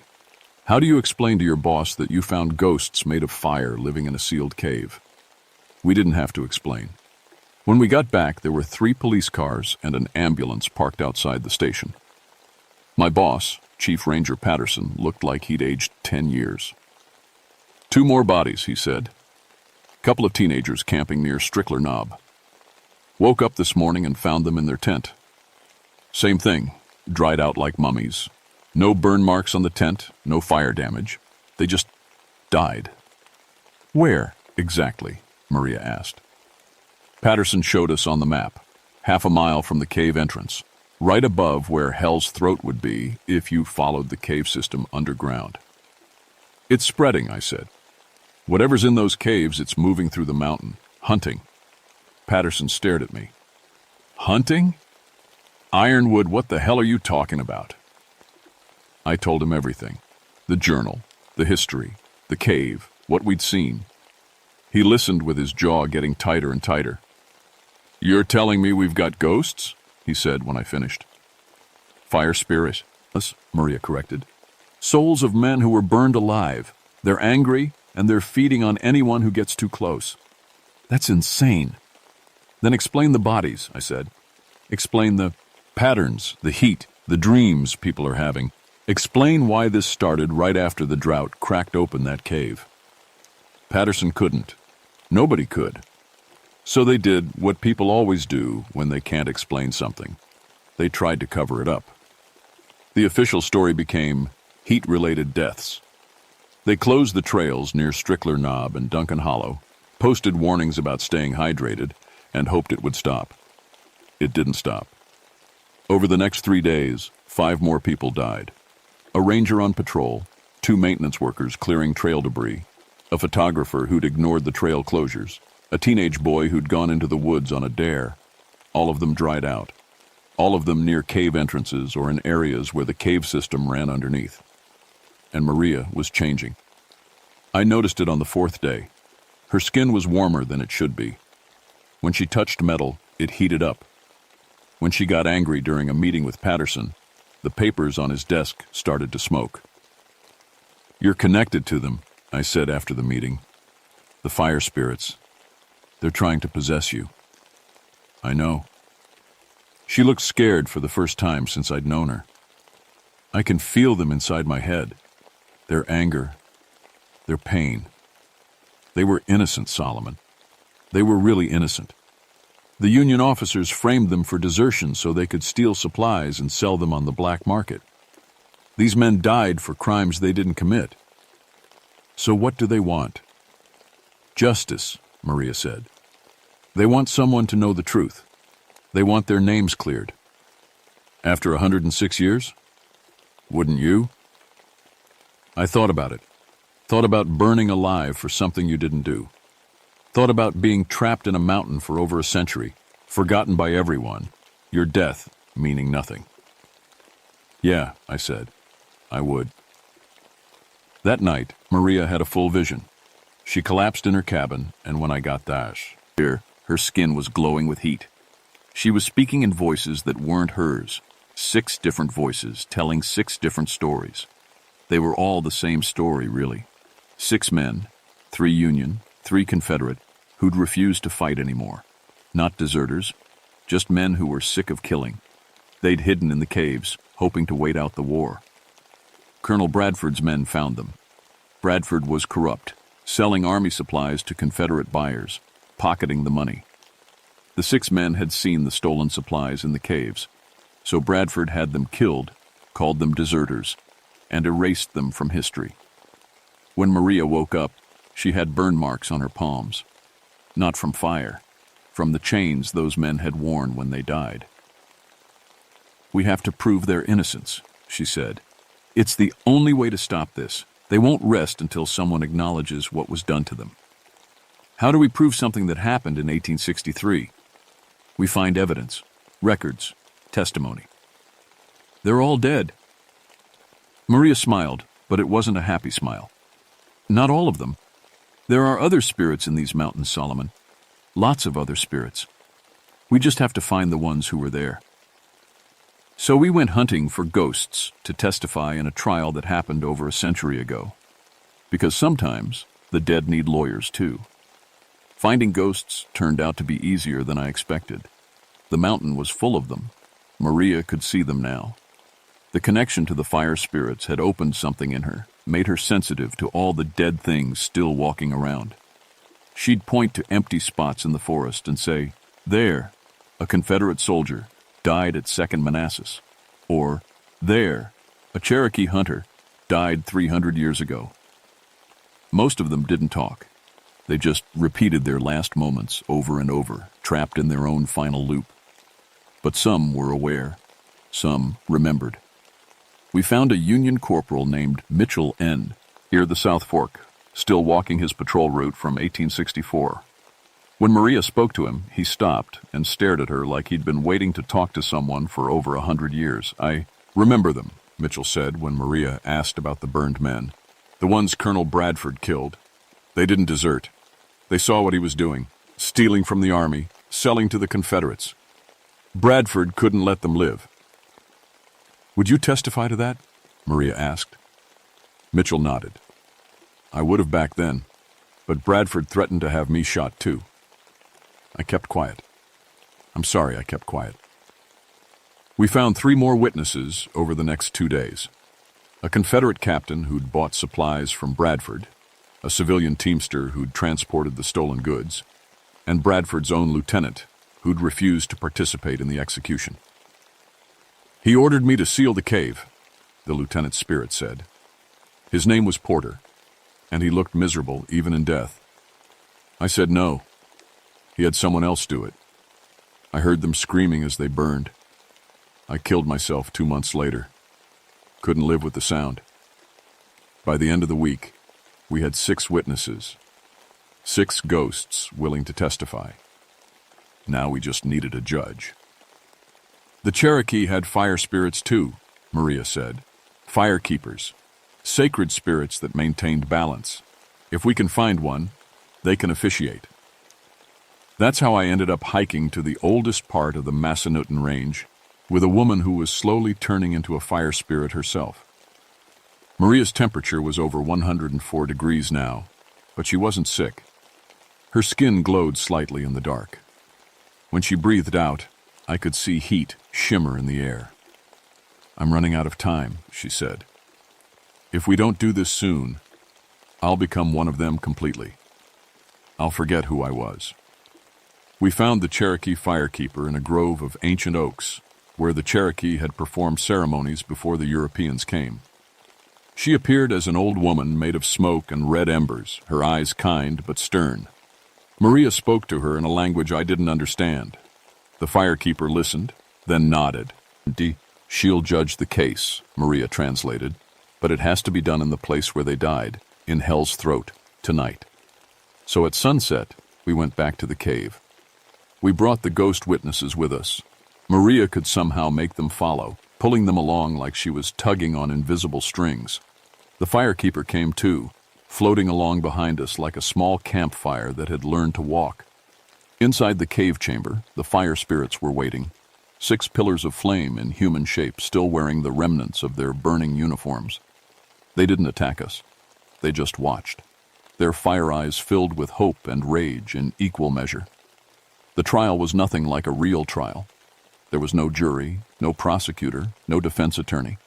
Just the firekeeper sitting on a limestone outcrop like a judge's bench, and witnesses telling their stories to the dead men who'd never gotten to tell theirs. Mitchell testified first, then the Confederate captain, then the teamster, then Lieutenant Porter, who cried tears of fire as he admitted his cowardice. The fire spirits listened to every word. When the witnesses finished, the firekeeper spoke. Her voice sounded like crackling wood, like the heart of a campfire on a cold night. "The evidence is clear," Maria translated. "These men were innocent. They were murdered. Their deaths were unjust." The fire spirits blazed brighter, joy and vindication mixing in their flames. "But," the firekeeper continued, and the temperature in the cave dropped 10 degrees. "Innocence does not excuse what they have become. They have taken innocent lives in their anger. They have become the very thing that killed them, unjust executioners." The fire spirits dimmed. One of them, the one who'd been a sergeant, Maria said, spoke in that wind-through-chimneys voice. "We want justice. We want Bradford punished." "Bradford is dead," the firekeeper said. "Dead these 100 years. Then his sons, his grandsons, his blood. They did not burn you. They carry his name, not his guilt." "Then what?" the sergeant roared, and the cave shook. "What justice can there be for us?" I stepped forward before I could stop myself. "Truth," I said. "We can give you the truth. We can tell your story. We can clear your names." The fire spirits turned to me. Being the focus of their attention was like standing inside a furnace. "The Army has records," I continued. "We can get them changed. We can prove Bradford was corrupt and you were innocent. We can make sure everyone knows you died for trying to do the right thing." "And then?" the sergeant asked. "Then you rest," Maria said softly. "You've been burning for over a century. Don't you want to rest?" The fire spirits were silent for a long time. Then, one by one, they dimmed, their flames banking to low embers. "We want a memorial," the sergeant said finally. "Something that lasts. Something that remembers us." "Done," I said. "I promise." The firekeeper stood. "Then it is decided. The spirits will cease their hunting. The living will restore their honor. The mountain will be at peace." She touched each fire spirit with a hand made of smoke, and as she did, they transformed. The angry flames became softer, warmer, more like candlelight than wildfire. They were still fire, but they weren't hungry anymore. Last, she touched Maria. The glow under Maria's skin faded, and she collapsed. I caught her before she hit the ground. Her fever was breaking, her temperature dropping back to normal. "The connection is severed," the firekeeper said. "She will not become what they are. But she will remember, and she will speak for those who cannot speak." Then the firekeeper faded, and we were alone in the cave with 6 gentle lights that had once been vengeful spirits. We left them there, peaceful at last, to wait for the memorial we'd promised. It took 6 months to cut through the red tape. Military records from the Civil War aren't easy to change, even with evidence. But Marie, I was stubborn, and I was patient, and the ghosts we'd found were willing to appear to anyone who needed convincing. Turns out, when a Confederate captain's ghost materializes in a historian's office and confirms your story, people start taking you seriously. The memorial was dedicated on April 14, 1970. A simple stone marker near the cave entrance, listing 6 names and 6 ranks, with an inscription, "These men died unjustly on November 12, 1863. They were innocent of the charges against them. They died with honor, and they are remembered with honor." Below that, in smaller letters, "May their fire warm us, not consume us." The dedication ceremony was weird. About 40 people showed up, descendants of both Union and Confederate soldiers, historians, other rangers, even a few curious reporters. Chief Patterson gave a speech about justice delayed but not denied. Maria spoke about the importance of remembering the forgotten. And when I lit the eternal flame that would burn beside the marker, fed by natural gas from the mountain itself, I swear I felt 6 presences standing there with us, grateful, at peace. Maria stayed on as a ranger. Her experience in the cave changed her. She could still sense spirits, still feel the heat of supernatural fire, but she'd learned to control it. She became our liaison to what she called the other residents of the forest, the ones who'd been there long before the National Park Service. The fire spirits kept their promise. They stopped hunting, but they didn't disappear completely. Sometimes, when there's a wildfire danger, hikers report seeing strange lights moving through the forest, orange and red, like flames walking on their own. But instead of spreading fire, the lights seem to contain it, creating breaks, redirecting the flames away from campgrounds and trails. The hungry fire had become protective fire. The hunters had become guardians. I still walk these mountains every day. I still check for illegal campfires and careless smokers. But now, sometimes, I walk with companions that most people can't see. 6 spirits who died in flames and learned to live in them. They protect their mountain now, and in return, I make sure no one forgets their names. Last month, a group of kids asked me about the memorial. "Who were they?" one girl asked. "Why did they get their own monument?" I told her the truth. 6 men who saw something wrong and tried to stop it. 6 men who died for doing the right thing. 6 men who became monsters in their anger, but found their way back to being human. Or close enough, anyway. "Cool," the girl said, which is about the best you can hope for from a 10-year-old. That night, I dreamed about the cave again. But this time, the men weren't burning. They were standing in the firelight, whole and healthy, their uniforms clean, and their faces at peace. The sergeant looked at me and nodded. "Thank you," he said. When I woke up, I could smell smoke on my pillow. But it wasn't the angry smoke of wildfire or the hungry smoke of a spirit's rage. It was wood smoke, campfire smoke, the good kind that smells like coffee brewing and morning breaking and people sitting together in the warmth, the kind of fire that protects instead of consumes, the kind we should have had all along.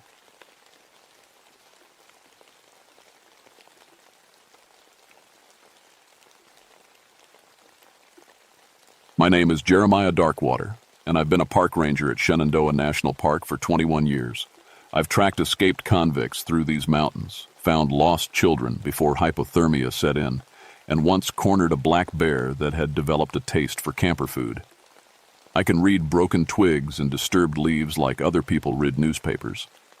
I thought I'd seen everything these woods could throw at me. I was wrong. People think a ranger's job is all about pointing tourists towards scenic overlooks and making sure campfires get put out properly. That's part of it, sure. But I'm also law enforcement. I carry a gun, make arrests, investigate crimes. My badge means something in these 200,000 acres of Virginia wilderness. My grandmother was Cherokee, and she taught me to track before I could ride a bike. My grandfather was a coal miner from West Virginia who showed me every cave and hollow in these mountains. This park is in my blood. It was early September 1986 when the calls started coming in. Skyline Drive was packed with leaf peepers hoping to catch early fall colors. The weather was perfect. Crisp mornings, warm afternoons, clear skies. Should have been a routine week. The first report came from a couple in their 50s, the Hendersons. They'd been hiking the White Oak Canyon Trail, an easy 4-mile loop that hundreds of people walk every week. Bill Henderson came into the ranger station with his wife, Martha, both of them looking pale and shaken. "We were being followed," Bill said. his hands shaking as he gripped his coffee cup. But it wasn't a person. It was... God, you're going to think we're crazy. I've learned not to judge. People see all kinds of things in the woods when they're tired and scared. Shadows can look like bears. Wind in the trees sounds like voices. I pulled out my incident report form and clicked my pen. "Tell me what you saw," Martha spoke up, her voice quiet. "It was our shadow. I mean, not our shadow exactly. We were walking toward the waterfall around 2 in the afternoon, sun directly overhead. Our shadows were right beneath us, just small dark spots on the trail." She paused, looking at her husband like she needed permission to continue. "Then I noticed a shadow next to mine," she went on. "A person-shaped shadow. But when I looked around, there was nobody there. Just trees and rocks. The shadow moved when I moved, but it was separate from mine. Like someone invisible was walking right beside me." Bill nodded. "I thought she was seeing things at first. Then I saw it too. A third shadow on the ground between us. It kept pace with us for maybe half a mile.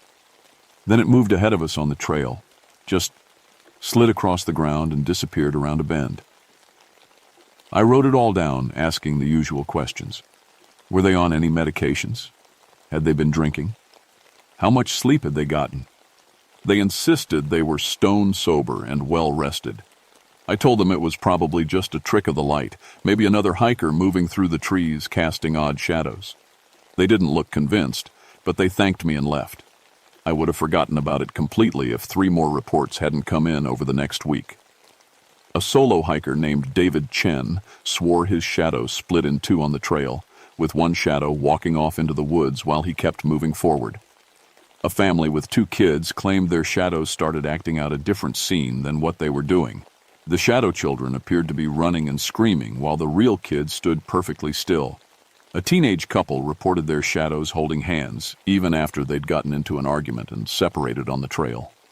I started keeping a map, marking each incident location with a pin. They clustered around the old CCC camp area. The Civilian Conservation Corps had built trails and facilities here back in the 1930s. Most of those structures were gone now, torn down or reclaimed by the forest. But the tunnels they'd dug remained, blocked off with iron gates after some tragic cave-ins had killed workers back in the day. My supervisor, Chief Ranger Tom Williams, thought I was wasting time. "Jeremiah, tourists see Bigfoot every other week. Remember that guy who swore he photographed a UFO that turned out to be a streetlight reflecting off his RV window? People's eyes play tricks on them in the woods." He wasn't wrong, but something about these reports felt different. The witnesses weren't the usual attention seekers or conspiracy theorists. They were ordinary people who seemed genuinely disturbed by what they'd experienced. Then Rachel Morrison went missing. Rachel was an experienced hiker, 32 years old, a school teacher from Richmond who came to Shenandoah almost every weekend. She knew these trails better than some of my rangers. When she didn't check in at the trail register after a day hike, her boyfriend called it in immediately. We found her 2 days later. She was sitting on a rock near Dark Hollow Falls, staring at the water. When we called her name, she didn't respond. When we touched her shoulder, she screamed like we were murdering her. It took 3 of us to get her down the mountain. She kept looking over her shoulder, whispering, "It knows my name. It knows everything about me." At the hospital, the doctors said she was severely dehydrated and hypothermic despite the warm weather. Physically, she'd be fine. Mentally, that was another story. I visited her the next day. She was calmer, but her eyes had a haunted look I recognized from soldiers I'd known who'd seen combat. "Ranger Darkwater," she said when I entered her room. "Did you find it?" "Find what, Rachel?" "My shadow. It took my shadow." I pulled up a chair. "Tell me what happened." Her hands twisted the bedsheet. "I was hiking the Rose River Loop. Beautiful day, not another soul around. I sent you us top to take a photo of a fox. This gorgeous red fox just sitting on the trail watching me. When I looked down at my phone screen, I noticed something weird. In the photo, the fox had a shadow. The trees had shadows. The rocks had shadows. But I didn't. She took a shaky breath. I looked down at the ground. No shadow. The sun was right there, bright and clear, and I had no shadow. I thought maybe I was standing in a weird spot, so I moved around. Nothing. It was like I didn't exist. Could have been the angle of the sun. That's what I told myself, she interrupted. But then I saw it. My shadow was 30 feet away, standing next to a tree, just standing there facing me. I could see the shape of my hair, my backpack, everything, but it wasn't attached to me. I stayed quiet, letting her talk. It started walking toward me, not sliding across the ground like a normal shadow, walking, taking steps, and as it got closer, I heard it whispering. It was saying my name, but it also said other things, private things. It knew about the time I cheated on a test in high school. It knew about the student I'd reported for plagiarism last year. It knew about my sister's drinking problem that nobody's supposed to know about. How could it know those things? Her voice rose, panic creeping back in. I ran. I ran as fast as I could, but it followed me. Every time I looked back, it was there, getting closer. Sometimes it would be behind me. Sometimes it would appear in front of me like it could move anywhere it wanted. It kept calling my name, kept saying things only I should know. It wanted me to follow it into the woods, away from the trail. It promised to show me things, secret things. She grabbed my wrist, her grip surprisingly strong. I almost went. That's the worst part. I almost followed it. Part of me wanted to know what it would show me. But then I remembered a story my grandmother told me about things in the woods that wear familiar faces to lure you away. So I ran to the falls and sat down on the rocks and closed my eyes. I wouldn't look at it anymore. I stayed there until you found me. I didn't know what to say. In all my years as a ranger, I'd never heard anything like this. Rachel, did you see anyone else on the trail? Any other hikers? She shook her head. Just the shadow. Just my shadow that wasn't mine anymore. After leaving the hospital, I drove straight to the Rose River Loop trailhead. I needed to see the location for myself. The afternoon sun was low, casting long shadows through the trees. Everything looked normal, just another pretty trail through Virginia hardwood forest. I walked the path Rachel would have taken, looking for anything unusual. At first, nothing stood out. Then I saw the fox. It was dead, lying just off the trail. No visible injuries, no blood. It looked like it had simply laid down and died. That happened sometimes. Animals got sick or old. But when I knelt down next to it, I noticed something that made my skin crawl. The fox had no shadow. The sun was hitting it directly. Every rock, every leaf, every blade of grass around it cast a shadow. But the fox itself cast nothing. The ground beneath it showed no dark shape, no outline. It was like the animal existed in a different world than everything around it. I pulled out my camera and took several photos, making sure to capture the impossible lack of shadow. Then I heard something behind me. Footsteps. I turned around, my hand going automatically to the gun on my hip. The trail was empty. But there on the ground, clear as day, was a shadow of a person standing exactly where the footsteps had stopped.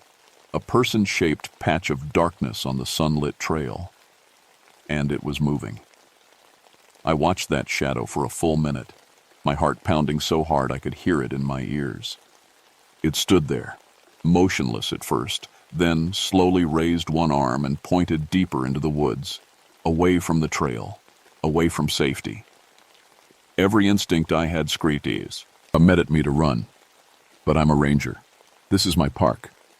Whatever this thing was, it was my job to deal with it. "Who are you?" I said, feeling stupid talking to a shadow. It didn't answer. Instead, it turned and started walking. Not sliding, walking, off the trail into the underbrush. I could see the shape of legs moving, feet stepping over roots and rocks. A shadow with nothing casting it, moving through the forest like it owned the place. I followed it. I know that was stupid. I know that's exactly what it wanted me to do. But I was a law enforcement ranger with 21 years of experience, and I'd be damned if I'd let some impossible shadow scare me off my own land. The shadow led me deeper into the woods, away from any marked trails. We were heading toward the old CCC camp area where those workers had died in the cave-ins back in the 30s. The forest got darker here, the trees closer together. Less sunlight made it through the canopy. Then I realized something that made my blood run cold. As the light got dimmer, the shadow got darker, stronger, more solid-looking. In full sunlight, it had been gray and faint. Here in the shadows of the deep woods, it was black as ink, its edges sharp and clear. It stopped at the entrance to one of the old tunnels. The iron gate had been pried open, recently, from the looks of the bent metal. The shadow gestured toward the dark opening, then disappeared into the blackness inside. I clicked on my flashlight and keyed my radio. "Dispatch, this is Ranger Darkwater. I'm at the north entrance to the CCC tunnel system. The gate's been forced. Going in to investigate." Static crackled back. "Copy that, Darkwater. Want me to send backup?" I should have said yes. Instead, I said, "Negative. Probably just kids messing around. I'll call if I need support." The tunnel smelled like wet stone and old earth. My flashlight beam cut through absolute darkness, showing rough rock walls and a floor covered in decades of dirt and debris. Water dripped somewhere in the distance. The tunnel sloped downward, heading deep into the mountain. 20 feet in, I found the first body. It was old, very old, just bones and rotted clothing. The fabric looked like it was from the 1930s, what was left of a CCC uniform. The skeleton lay face down, arms stretched forward like it had been crawling, trying to escape something. I knelt down to examine it closer, and that's when I noticed the walls. They were covered in shadows, dozens of them.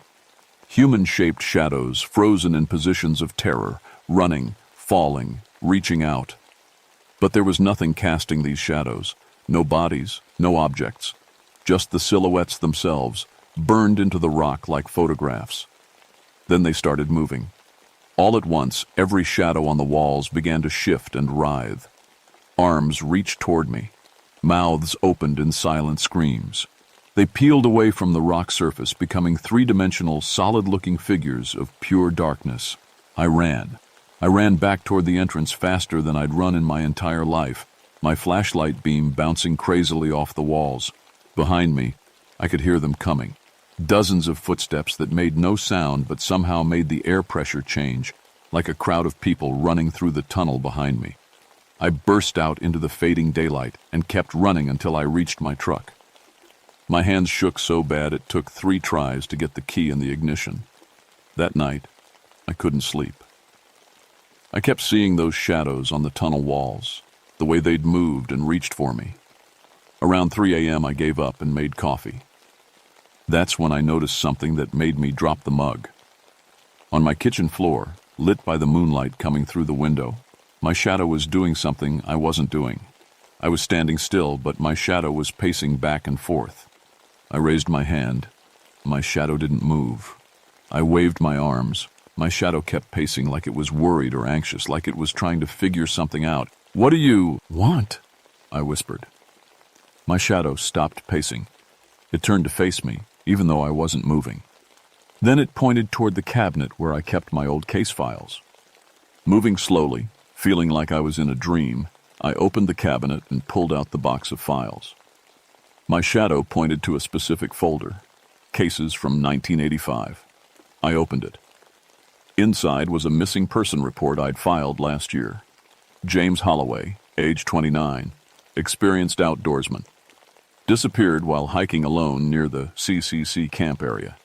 We'd searched for 3 weeks and found nothing. Eventually, we'd had to call it off.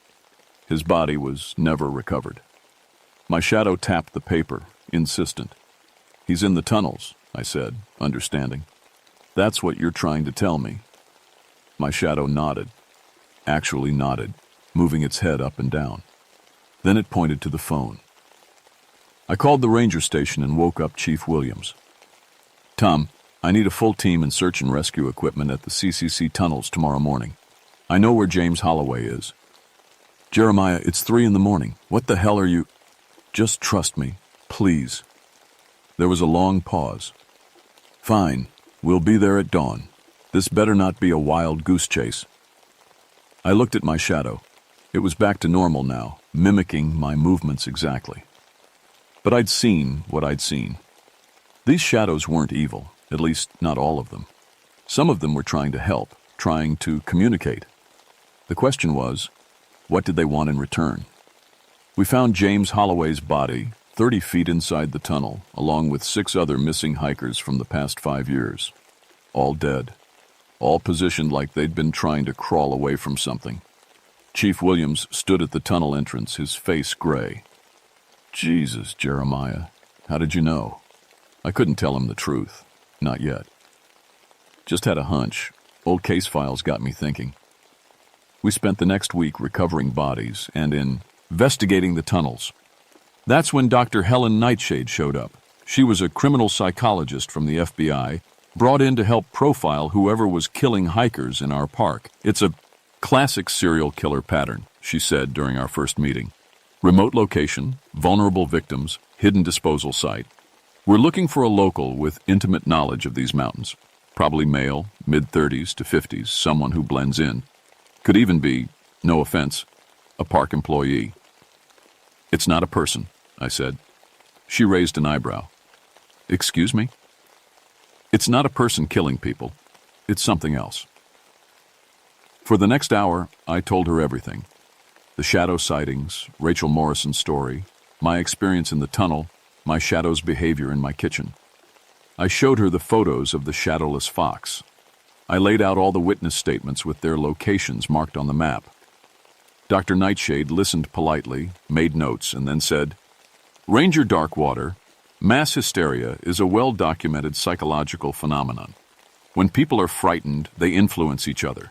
One person sees something strange, tells others, and suddenly everyone's seeing shadows that act weird. It's suggestion, not reality. Then explain the bodies. A human killer who's very good at not leaving evidence. We'll catch him. But she didn't catch anyone, because there was no one to catch. More people went missing. Sarah Chen disappeared on the Appalachian Trail section that runs through the park. Marcus Washington vanished during a day hike with his kids. His children said his shadow walked away, and their father followed it into the woods. An elderly couple, the Johnsons, were found 3 days later sitting on a rock outcropping, completely catatonic. When they finally spoke, they said their shadows had shown them the dark between, whatever that meant. Dr. Nightshade and I worked together despite our disagreement about what we were dealing with. She was smart and thorough, and I had to admit, part of me wanted her to be right. A human killer would be terrifying, but at Leo, it would make sense. Then her shadow started stalking her. We were reviewing case files in the ranger station when I noticed it. Her shadow on the wall wasn't matching her movements. She was sitting still, but her shadow was leaning forward, reaching toward the photos spread across the table. Helen, I said quietly, don't move. Just look at your shadow. She glanced at the wall and froze. Her shadow was now standing, even though she was sitting. It was moving around the room, examining our evidence board, pointing at specific locations on the map. That's impossible, she whispered. You still think this is mass hysteria? Her shadow stopped moving and turned to face her directly. Then it did something I'll never forget. It waved. Dr. Nightshade fainted. When she came to, she was shaking. I'm sorry. I'm sorry I didn't believe you. What the hell are these things? I think I know someone who might have answers. Joseph Shadowheart was 84 years old and lived on the Cherokee Reservation 40 miles from the park.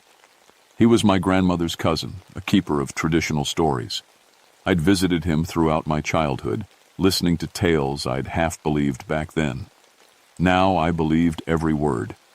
Shadow walkers, he said when we explained what was happening. He sat in his chair, wrapped in a blanket despite the warm evening. My grandfather told me about them. They're spirits of people who died in darkness, trapped between the world of light and the world of shadow. They exist in both places at once, never fully in either. How do we stop them? Dr. Nightshade asked. You don't stop them. You help them. He explained that shadow walkers weren't evil. They were lost. During the forced removal of Cherokee people from these mountains in the 1830s, many had hidden in caves to avoid the soldiers. Some had died in those caves, alone in the darkness. Their spirit had attached to their shadows, the last thing they'd seen before death. Now they existed in a half-world, unable to fully die, unable to fully live. The CCC workers who died in the cave-ins, I said. They're shadow walkers too? Joseph nodded. Any death in complete darkness can create one. They're not evil, but they're angry, confused. They remember being alive, remember the light, but they can't reach it anymore, so they try to pull living people into their world. Not to kill them, to communicate, to be remembered. Rachel Morrison said her shadow knew things about her, Dr. Nightshade said. Personal things. Shadow walkers can see everything your shadow sees. They know all your secrets, all the things you hide from the light. That's why they're so frightening. They know you better than you know yourself. How do we help them? I asked. Acknowledge them. Tell their stories. Bring light to where they died. They don't need to be destroyed. They need to be seen, remembered, honored. That night, Dr. Nightshade lost her shadow completely. We were in her motel room going through Joseph's instructions when I noticed she cast no shadow under the lamplight. She looked down at her feet and started crying. "It's taking me," she said. "I can feel it. I'm being pulled somewhere else." She was fading, literally fading. Her skin was becoming transparent, like she was turning into a shadow herself. "We have to go to the tunnels," I said. "Now." We drove to the CCC camp at midnight. I'd gathered equipment based on Joseph's instructions: mirrors, flashlights, white sage, and a portable generator with industrial-strength lights. Dr. Nightshade was barely visible anymore, a ghost of herself. Inside the tunnel, the shadow walkers were waiting. They stood in groups along the walls and floor, dozens of human-shaped patches of darkness. As we entered, they began to move toward us. My own shadow detached from my feet and joined them, standing between me and the crowd. "I see you," I said loudly, my voice echoing. "I know you died here. I know you suffered. I'm sorry." "Ray, no one remembered you. I'm sorry you were left alone in the darkness." The shadow walkers stopped moving. "Tell me your names," I continued. "Tell me who you were." One by one, they began to communicate. Not with voices, but with images reflected in the mirrors I'd set up. The mirrors showed me scenes from their lives and deaths. Cherokee people hiding from soldiers, dying of cold and starvation in the dark caves. CCC workers crushed by falling rock, their lanterns extinguished, dying in absolute blackness. Hikers who'd gotten lost and fallen into hidden shafts. And James Holloway, who'd been lured into the tunnels by shadow walkers who just wanted someone to see them, to acknowledge their existence. He'd died of dehydration, unable to find his way out while the shadows had watched and waited. "I see you all," I said, "and I promise. I'll make sure everyone knows you were here. I'll make sure you're remembered." I turned on the industrial lights. The generator roared, and brilliant white light flooded the tunnel. The shadow walkers didn't burn or disappear. Instead, they became clearer, more defined. I could see details in their forms now: clothing, faces, expressions. They were smiling. Dr. Nightshade began to solidify again, color returning to her skin. Her shadow flowed back to her feet, reattaching itself. She gasped, touching her face with solid hands. "They're not angry anymore," she whispered. She was right. The shadow walkers weren't reaching for us or trying to pull us into their world. They were simply there, present, visible, acknowledged. One shadow moved forward, larger than the others, with the distinctive features of a Cherokee elder. This was the shaman Joseph had told us about, the leader of the shadow walkers. More images appeared in the mirrors. He showed me his death in 1838, hiding in these caves from soldiers, watching his people being driven away. He showed me his anger at being forgotten, his rage at the injustices that had killed him and so many others. He showed me the CCC workers, dying in the same darkness decades later. He showed me how the darkness had collected them all, creating an army of shadow walkers who'd become increasingly desperate to be seen. But he also showed me something else. He showed me that acknowledgement was enough. Memory was enough. They didn't need revenge, they needed recognition. I understand, I said, and I'll make this right. It took 6 months to make it right. We designated the CCC tunnel system as a memorial site, working with the Cherokee Nation to create a proper remembrance for both the indigenous people who'd died in the caves and the CCC workers who'd perished in the cave-ins. We installed lights, permanent powerful lights that would never go out. We mounted plaques with names, as many names as we could recover from historical records. Dr. Nightshade, now fully recovered but forever changed, helped develop a new protocol for law enforcement dealing with unexplained disappearances. She couldn't publish papers about actual shadow walkers, that would end her career, but she wrote carefully worded articles about unusual psychological phenomena in remote areas and environmental factors in mass hysteria cases. Other professionals who'd encountered similar situations could read between the lines and understand what she was really saying. The shadow walker attacks stopped. The missing persons cases ended. Hikers still reported strange shadow behavior occasionally, but never with the same malevolent intent. The shadow walkers had what they needed: acknowledgement, remembrance, light in the darkness where they'd died. My own shadow went back to normal mostly. Sometimes, late at night when I'm working on case files, I notice it moving independently, pointing things out, helping me solve problems. I've learned to trust it. After all, it saved Dr. Nightshade's life and helped us understand what the shadow walkers really wanted. The government tried to get involved, of course. Some shadowy military program, no pun intended, wanted to recruit shadow walkers for espionage. Imagine spies that can travel through shadows, a man in a suit told me. Invisible, untraceable. I showed him what happened to the 3 soldiers who tried to enter the tunnels without permission. They lost their shadows to the walkers, and those shadows never came back. The soldiers didn't die, but they were never the same, hollow, faded versions of themselves. The program was quietly disbanded. I still patrol the park every day, still track lost hikers, still deal with bears and campfires and tourists who think they saw Bigfoot. But now I patrol both worlds, the world of light and the world of shadow. Because that's what I learned from all this. The shadows aren't separate from us. They're part of us. They're where we store the things we don't want to see, the truths we hide from the light. The shadow walkers weren't monsters. They were victims who'd been forgotten, pushed into darkness and ignored. Sometimes on very clear days when the sun is directly overhead, I visit the memorial. The tunnel entrance is well maintained now, the lights always burning. Through the iron gate, I can see the shadow walkers inside. They're not menacing anymore. They're just there, existing, remembered.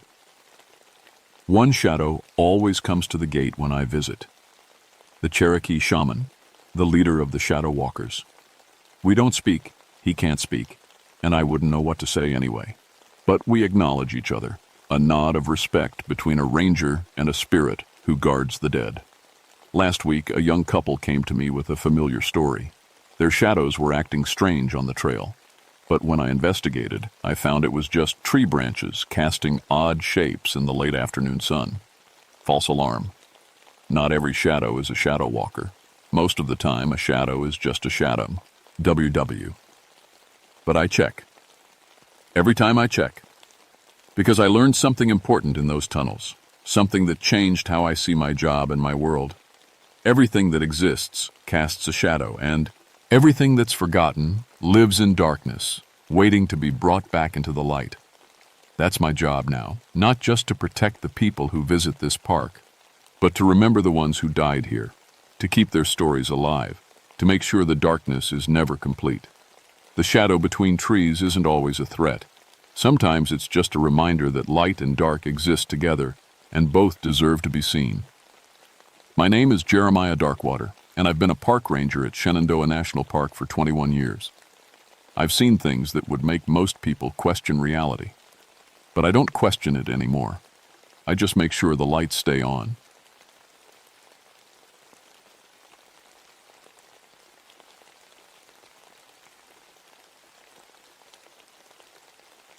My name is Nathaniel Greycloak, and I've been a ranger in the Great Smoky Mountains for 20 years. People think that's a strange last name, but it comes from my Scottish ancestors who settled these mountains back in the 1800s.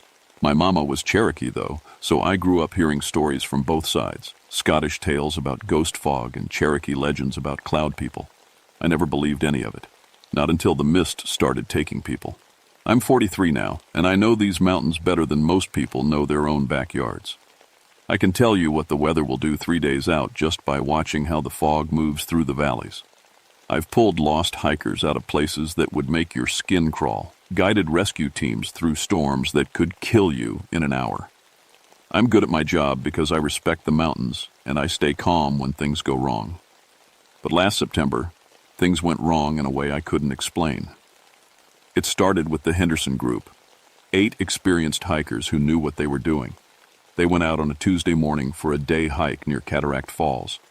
Weather was perfect. Visibility clear. They had maps, supplies, radios, everything right. They vanished. We searched for 3 days. Helicopters, search dogs, volunteer teams combing every trail and creek bed. The fog rolled in thick that week, which made it harder, but we've searched in worse. On the 3rd day, we found them wandering out of the woods separately, miles apart from each other. That's when I knew something was really wrong. I was there when we brought in Mrs. Henderson. She was 52 years old when she started that hike. The woman we found looked 70. Her hair had gone completely white. Her face was lined with wrinkles that hadn't been there 3 days before. She kept touching her hands like she didn't recognize them. "Where have you been?" I asked her, wrapping a blanket around her shoulders. She was shaking even though it wasn't cold. She looked at me with empty eyes. "I don't know. I remember walking into fog. Then nothing. Was I gone long?" "3 days, ma'am." 3 days. She started crying. It felt like minutes, just minutes in the white. All 8 of them said the same thing. Walked into fog, remembered nothing, came out aged and confused. The doctors couldn't explain it. They ran every test. Nothing. No drugs in their systems, no head injuries, no medical reason for what happened to them. But I saw their hands shaking when anyone mentioned the fog. I saw how they wouldn't look at the mountains anymore. The Park Service wanted to call it a group panic attack. Stress-induced amnesia. They wanted to move on. But I couldn't. I've seen panic attacks. I've seen people crack under pressure. This wasn't that. I started paying attention to the fog after that. Really paying attention. The Smokies are famous for fog. That's where the name comes from. But the fog that fall was different. It would appear out of nowhere, even when conditions were wrong for it. I'd be standing on a ridge in clear weather, and suddenly a wall of white would roll up the mountain, moving fast, moving wrong. Fog doesn't move against the wind. Fog doesn't form perfect spheres. Fog doesn't choose where it goes. This fog did. I tried talking to my supervisor about it. "Jim, something's off with these fog patterns. We should close some trails until we figure it out." He laughed. "Nate, you've been out here too long. It's just fog. Weather's been weird all year." Maybe he was right. Maybe I was losing it. 20 years in these mountains. Maybe they were finally getting to me. Then I met Dr. Sarah Wyndham. Sarah was a meteorologist from the university, studying unusual weather patterns in the Smokies. She showed up at the ranger station with boxes of equipment and a no-nonsense attitude that immediately made half the rangers fall in love with her. She was 38, sharp as a tack, and she thought all the supernatural talk was complete garbage. "Ranger Greycloak," she said, shaking my hand with a grip that could crush walnuts. "I hear you've been noticing strange fog patterns." "That's right." "Great. I need someone who knows the terrain. I'm setting up weather monitoring stations at various elevations. The fog formations here don't match any models I've seen. You think there's a scientific explanation?" She gave me a look like I'd asked if the sky was blue. "Of course there is. There's always a scientific explanation. Let's find it." I liked her immediately, even if I thought she was wrong. We spent 2 weeks hiking to different locations, setting up her equipment. She was tough, kept up with me on trails that winded most people, and she asked good questions, really listening to my answers about how the mountains worked. The The Cherokee called this place Shakinaj, I told her one afternoon as we installed sensors near Cataract Falls. Place of blue smoke. They had stories about spirits in the fog. Mm-hmm, she said, not looking up from her laptop. And the Scottish settlers had similar stories, right? Classic pattern. Humans see weather phenomena, create narratives to explain them. It's how we process the unknown. What if the unknown isn't just weather? She looked at me then, really looked.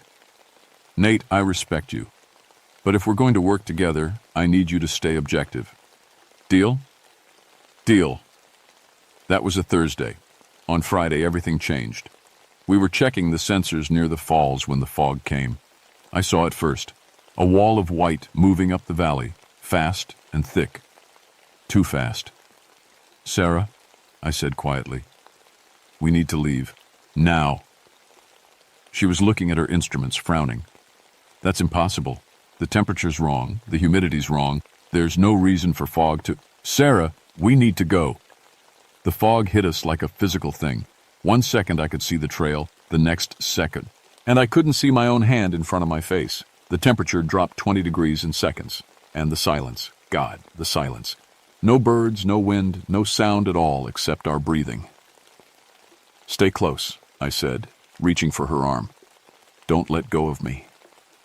I can't see anything, she whispered. Her hand found mine and gripped tight. We started moving, following the trail from memory. But something was wrong. The ground felt different under my feet. Wrong elevation, wrong slope. We should have been going downhill, but it felt level. Then I heard the voices. They were speaking, but I couldn't understand the words. Not English, not Cherokee. It sounded like Gaelic? My grandmother used to speak some Gaelic, and this had that same rhythm, that same musical quality. Do you hear that? I asked. Hear what? The voices. Nate, there's no one here. It's just us. But I could hear them clearly now. A woman calling out, desperate and scared. Children crying. Men shouting orders. All around us, echoing through the white. I pulled Sarah faster. My heart was pounding. Every instinct I had was screaming at me to run, but I couldn't run blind in these mountains. One wrong step, and we'd go over a cliff. Then the fog opened up just a little. I saw shapes moving in the white. People walking past us, not seeing us. A woman in old-fashioned clothes, long dress dragging in the snow. Snow? It wasn't snowing. A man carrying a child, both of them blue with cold. Sarah, tell me you see them. See what? Nate, I can't see anything. Please just get us out of here. The shapes vanished. The fog closed in again, thicker than before. I kept walking, kept Sarah's hand in mine, and prayed I was going the right way. I don't know how long we walked. Could have been minutes, could have been hours. Time felt strange, stretched out and compressed at the same time. Finally, we broke through the thoughts. Into clear air. We were standing in the parking lot at the trailhead, 200 yards from where we'd started. Sarah dropped my hand and bent over, hands on her knees, breathing hard. What the hell was that? I don't know. She checked her watch and went pale. Nate, what time did we enter the fog? Around 2 o'clock. Why? It's 8 p.m. We were in there for 6 hours. That's not possible. We walked maybe 20 minutes. She pulled out her phone with shaking hands, checking the time on 3 different devices. All of them said 8:07 p.m. There has to be an explanation, she said, but her voice was different now, less certain. Equipment malfunction, or we got disoriented, lost time. Sarah, I saw people in that fog, people from another time. She looked at me and I saw something in her eyes I hadn't seen before. Fear. Real fear. Let's go back to the station, she said. I need to check my data. We drove in silence. When we got back, she immediately downloaded all the information from her sensors. I watched her face go from confused to shocked to something like terror. What is it? The temperature readings, she said slowly. For 6 hours, every sensor went dark. Complete system failure. All of them at once. That's That's impossible. Or something made them fail. She didn't argue this time. We started seeing the patterns after that. Every few days, the fog would appear somewhere in the park, and every time it appeared, people would vanish for hours, then turn up with no memory of what happened. Some aged like the Henderson group. Others came back different in other ways. Personality changes, speaking languages they didn't know, having memories that weren't theirs. Sarah became obsessed with documenting it. She set up cameras, more sensors, tried every scientific tool she had. I went back to the old stories, talking to Cherokee elders and descendants of Scottish settlers. We were coming at the same problem from different directions, but we were both starting to believe the impossible. Thomas Beartrack was my mother's second cousin, a Cherokee elder who still lived in the traditional ways. I drove 2 hours to his place in the Qualla boundary, bringing tobacco, as my mother had taught me. I wondered when you'd come, he said, inviting me into his small house. He was 83, but his eyes were sharp and clear. You know what's happening? The cloud people are restless. They've always been there, in the high places where the fog lives. But something's changed. They're reaching out more, pulling people into their world. What are they? He made me tea before answering, the old way, taking his time. Spirits of those who died in the mountains. Cherokee, settlers, modern people. When someone dies in the fog, sometimes they get trapped there. Between earth and sky, between now and then. They exist in the moment of their death, forever. How do we stop it? You don't stop death, grandson. You respect it. You learn to walk carefully around it. That night, I couldn't sleep. I kept thinking about those shapes in the fog. The woman in the old-fashioned dress. The man carrying a child. How cold they looked. How lost. Sarah called me at 3 a.m. I need you to come to the lab, now. She sounded strange. Different. I found her sitting in the dark, staring at her computer screen. The data showed fog patterns that looked almost like roads, like pathways, connecting different locations across the park. They're moving between places, she said. The fog formations aren't random. They're following paths, old paths, Cherokee trails, and others. Look at this section. It matches an old Scottish settlement route from the 1840s, and this one follows where the CCC boys built roads in the 1930s. It's like... She stopped, struggling with the words. Like the fog remembers where people died. She nodded slowly. Then she said something in another language, something that sounded like Gaelic. Sarah? What did I'll just say? She looked at me with confused eyes. I don't know. The words just came to me, like someone else was speaking. That's when I realized her accent had changed. She sounded Scottish. When did you start remembering things that aren't yours? I asked carefully. Since the fog, she whispered. I have memories of children. 2 girls and a boy. But I don't have children, Nate. I've never been married. But I can see their faces so clearly. I can hear them calling for me in the snow. She started crying. My name is Margaret McLeod, and I'm looking for my babies. Then she blinked and she was Sarah again, looking terrified. What just happened? What did I say? We need to talk to Thomas Beartrack, tonight. Thomas wasn't surprised when we arrived. He made Sarah sit down, gave her herbs to drink, spoke to her in Cherokee while making signs over her head. Whatever he did seemed to calm her, push back whoever Margaret was. The spirits can possess the living who've been touched by the fog, he explained, especially those who had strong emotions when they died. This Margaret is searching for her children. She died looking for them, and she's still looking, through anyone she can reach. How do I make her go away? Sarah asked, her voice small and scared. You don't. You help her. Find her children. Reunite them. Give her peace. How are we supposed to find ghosts from the 1840s? Go into the fog, Thomas said simply. Go in willingly, with respect and purpose. The spirits will respond to that. Sarah and I looked at each other. This is insane, she said. I know. We're actually talking about walking into supernatural fog to find dead children from almost 200 years ago. Yeah, but we're going to do it anyway. Yeah, because what else could we do? More people were disappearing every week. The fog was spreading, and Sarah was being haunted by a desperate mother who'd been searching for her children for over a century. We spent the next 3 days preparing. I talked to more elders, learning proper protocols for dealing with spirits. Sarah researched the Scottish settlement history, finding records of the MacLeod family. Margaret MacLeod, age 32, died February 1847 during a blizzard.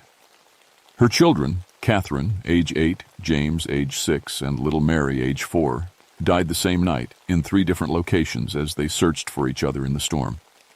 The family had lived near what was now Cataract Falls. That's where the fog appeared most often. The spirits stay near where they died, Thomas told me, but the children died separately, searching. Margaret's been walking between those places for almost 130 years looking for them. She's tired, she wants to rest, but she won't rest until she finds her babies. On the 4th day, we went back to the falls. The fog was waiting. We entered the fog at dawn, carrying tobacco and cornmeal like Thomas had instructed. This time, we went in with purpose instead of fear. The change was immediate. The white surrounded us, but it felt different now. Less hostile, more aware. "Margaret," Sarah called out, "we're here to help you find your children."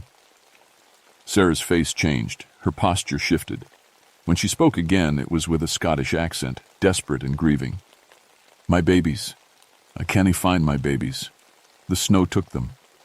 I've been searching so long." "We know where they are, Margaret," I said gently. "We can help you reach them, but you need to show us the way." The fog around us began to move, not randomly, but deliberately, forming paths, opening clearances. I could see through it now, not into the present-day forest, but into different times. I saw Cherokee warriors walking ancient trails, not seeing us. I saw CCC boys working on roads, laughing and calling to each other. I saw Confederate soldiers limping through the mountains. I saw modern hikers from different decades, all of them moving through the fog, all of them treasure it in their own moments. "This is the spirit realm," I said, understanding finally. "Everyone who died here. They're all still here, living out their deaths over and over." "Not living," Margaret's voice said through Sarah. "Existing, trapped. The fog holds us in the moments of our passing. We can't move forward, can't move back, only repeat." We walked, and the fog showed us different times and places. I saw a young Cherokee woman gathering herbs. She looked directly at us, smiled, and faded. I saw an old man sitting against a tree, peacefully accepting his death. I saw violence too, people who'd been killed, their deaths playing out again and again. "There," Margaret said, pointing. Through the fog, I saw a small girl in a long dress calling out, "Mama! Mama, where are you?" "Catherine?" Sarah, Margaret, tried to run toward her, but the fog thickened between them. "I can't reach her. I've tried for so long, but I can't reach her." "Because you're in different death moments," I realized. "You died at the house. She died here, searching for you.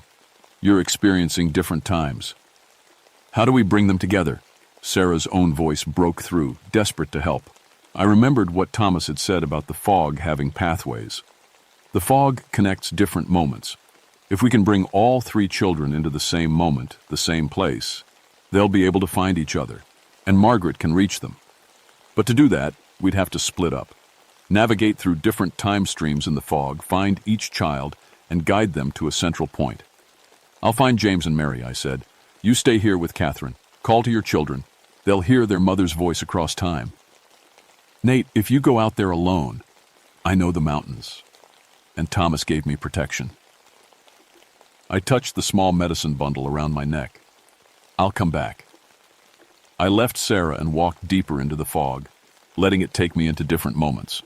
Time became fluid. I passed through a group of settlers from the 1820s, through a Cherokee hunting party from who knows when, through hikers from the 1960s. Each group was real, solid, living out their moments. I found James by a creek, trying to cross icy water. He was crying, calling for his sisters. "James MacLeod," I called. Your mother is looking for you. Come with me." He looked at me with enormous, frightened eyes.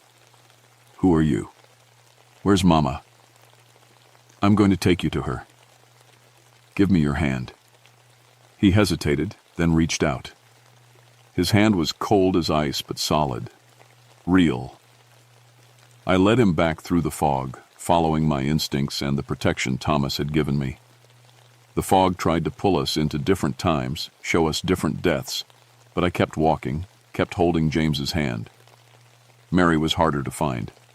She'd wandered far, gotten turned around in the blizzard. I found her sitting in the snow, barely conscious, freezing to death over and over. She was so young, so small. "Mary, your mama sent me. Your brother and sister are waiting." "I'm cold," she whimpered. "So cold." I picked her up. She weighed almost nothing, and carried her. Her arms went around my neck, and she buried her face in my shoulder, crying.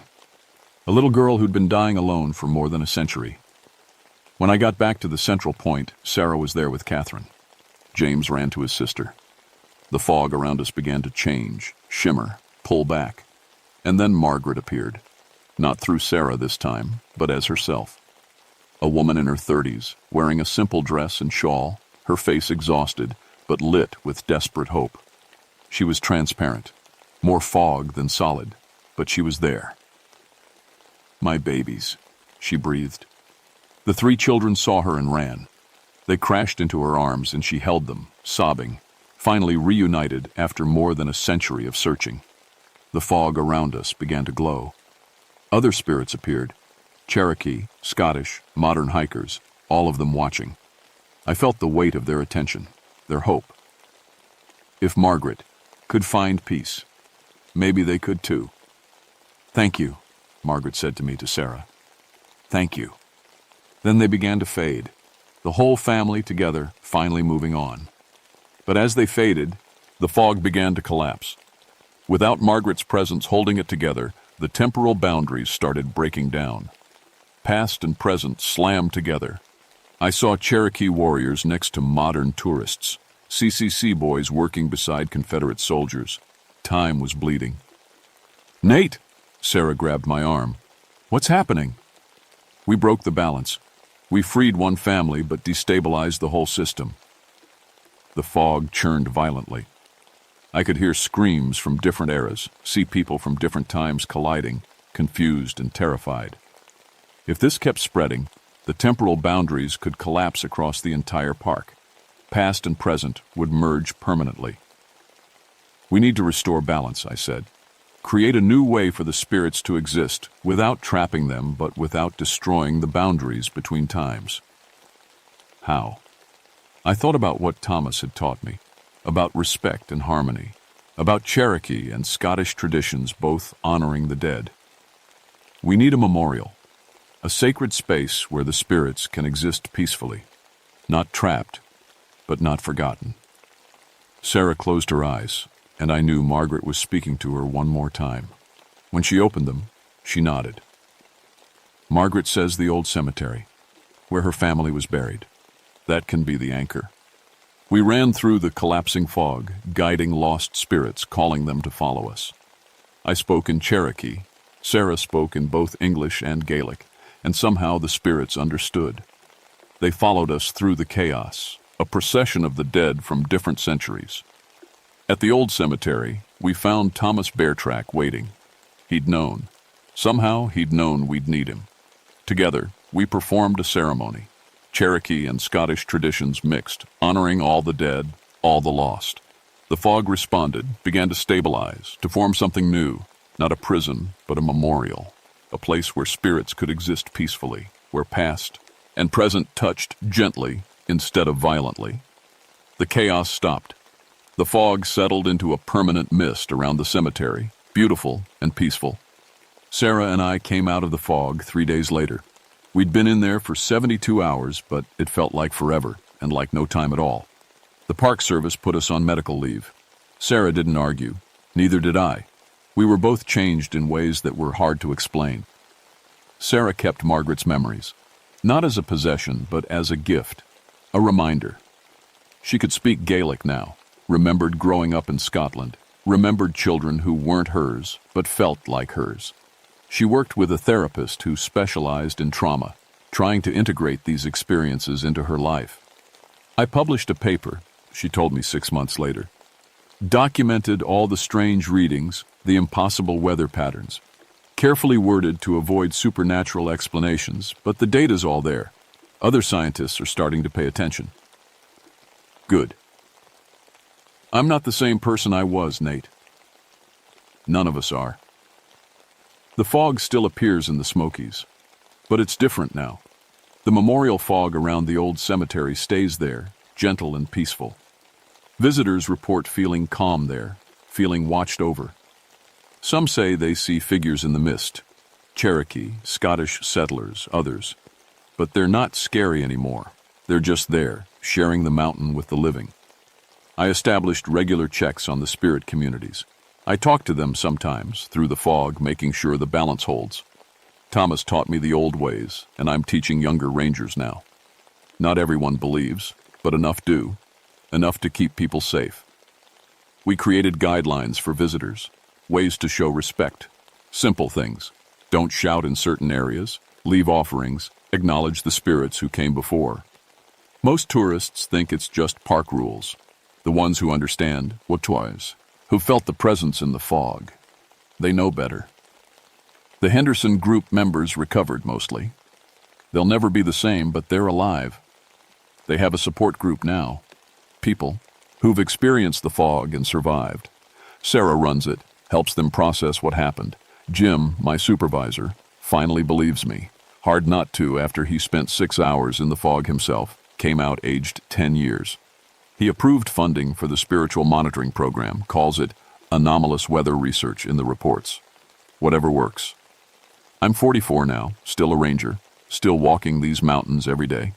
But I walk differently, with more awareness of what's really here. The Smokies aren't just mountains and trees and trails. They're layers of time, spirits of the past living alongside us, sharing this sacred space.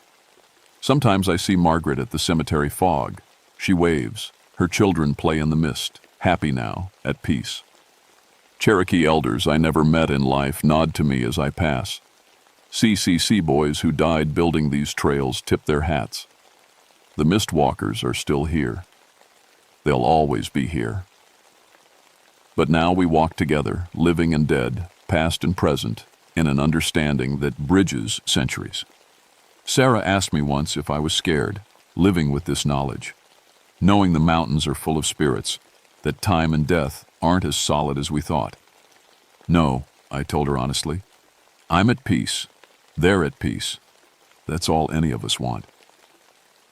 The fog rolls through the mountains this morning, soft and beautiful, carrying voices from every era of these ancient hills. I finish my coffee, put on my ranger hat, and head out for patrol. The mist walkers are waiting, and I walk among them, keeping watch over both the living and the dead.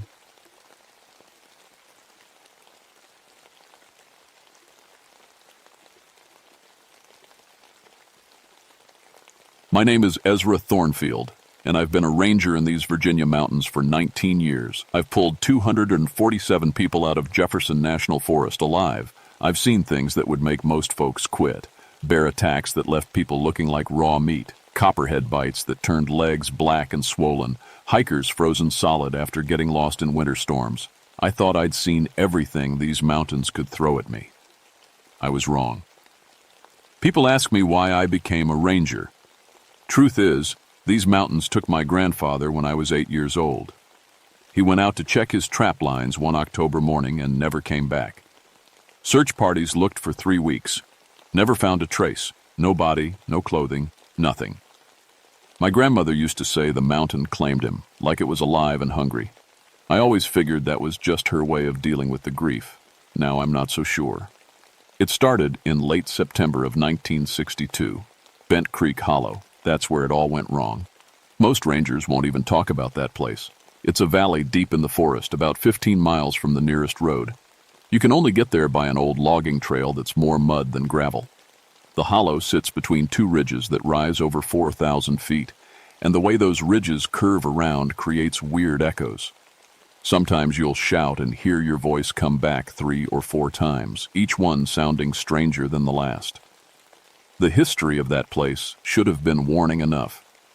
Back in 1847, a group of settlers built a little community there, Bent Creek Settlement, they called it.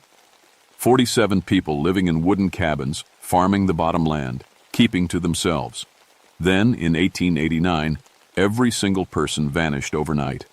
The census records just say, gone. No graves, no bodies, no explanation. The cabins stood empty for years until they finally rotted away. Local folks have said stories about Bent Creek Hollow. They say if you go there at night, you can still hear children playing, laughing and singing like they're having the best time of their lives. Old-timers warn their grandkids to stay away, but people don't listen. Campers think it's just superstition. They see an empty valley with good water and flat ground for tents, and they think they've found paradise. That's what the Morrison family thought. The call came in on a Wednesday morning. A family of 5 had been camping in Bent Creek Hollow for 2 days. The father, Tom Morrison, got on his emergency radio around dawn. His voice was shaking. He said his kids, 3 of them, ages 6 to 12, had been hearing children's voices in the woods all night, singing songs, calling their names. He said it sounded like a whole playground full of kids, but there was nobody else camping anywhere near them. Then the radio cut to static. I grabbed my gear and headed out with Billy Sawyer, a rookie ranger fresh out of training. Billy was 23, eager to prove himself, full of confidence. He'd grown up in Richmond and thought all the mountain stories were nonsense. I tried to tell him that sometimes the old stories exist for a reason, but he just laughed. We reached the hollow by early afternoon. The temperature dropped the moment we crossed into the valley. I'm not talking about a normal temperature change. I mean, it felt like we'd walked into a freezer. My truck's thermometer showed it was 68 degrees outside the hollow and 53 inside, 15 degrees colder for no reason. Billy noticed it too. "That's weird," he said, rubbing his arms. "Everything about this place is weird," I told him. We found the Morrisons' campsite near an old stone foundation, probably what was left of one of the original settlement buildings. The scene made my skin crawl. Their tent was perfectly set up. No rips, no damage. The campfire had been built correctly, surrounded by rocks. On the camp stove, there was a pot of oatmeal that was still slightly warm. Cups of coffee sat on the picnic. Table, half drunk. It looked like the family had just stood up in the middle of breakfast and walked away. But it was the toys that really got to me. The Morrison kids had brought toys, a teddy bear, some action figures, a doll. Someone had arranged them in perfect circles around 3 dead trees near the campsite. Not scattered like kids had been playing, arranged, with the toys all facing the same direction, looking into the woods. "Maybe the kids did it," Billy said, but his voice wasn't confident anymore. I pulled out my compass to check our bearings. The needle spun in wild circles, never settling. I tapped it, shook it. Nothing changed. "Equipment malfunction?" Billy suggested. I handed him my backup compass. Same thing. The needles just spun and spun. We searched the area, calling out for the family. Our voices echoed back strange, almost mocking. And there was something else wrong, something I couldn't quite put my finger on at first. Then it hit me. Silence. These woods are never silent. There should have been birds, squirrels, insects buzzing. But I couldn't hear a single animal sound. No chirping, no rustling in the leaves. Nothing. And when I looked close, I couldn't find any tracks either. No deer prints, no raccoon trails. It was like every living thing had abandoned the hollow. "Let's check the vehicles," I said. We hiked back up the logging road to where the Morrisons had parked. Their station wagon was there, dusty but intact. The doors were unlocked. And that's when we found something that made my blood run cold. There was another car parked 50 yards away. An old Chevy from the early 50s. I checked the license plate, expired in 1960. The windshield was covered in dirt and leaves. When I looked inside, I had to grab the door handle to keep from falling. 2 skeletons sat in the front seats. The bones were old, yellowed. They wore rotted clothes that might have been nice once. In the back seat, there were 3 sets of children's clothing, neatly folded, tiny shoes lined up in a row, but no children's bones. Billy turned away and threw up in the bushes. "We need to call this in," he said when he could talk again. I tried the radio, nothing but static at first. Then, faint and far away, I heard singing. Children's voices, high and sweet, singing "Ring Around the Rosie," the same song the Morrison kids had supposedly heard. I clicked off the radio fast. We spent the rest of the afternoon searching, but we didn't find the Morrison family. What we did find was more evidence that something was very wrong. Trees with scratch marks 8 feet up, patches of ground where nothing grew, not even moss, and everywhere that unnatural cold. As sunset approached, I wanted to leave. Every instinct I had was screaming at me to get out of that hollow. But Billy convinced me to stay. "We can't abandon those people," he said. "What if they're hurt? What if they need help?" He was right, and he was wrong. We couldn't abandon them. But staying was the worst decision I ever made. We set up camp as the sun went down. Our flashlights wouldn't work. The batteries were fresh, but the lights would flicker and die. So we used old-fashioned lanterns, the kind that burn kerosene.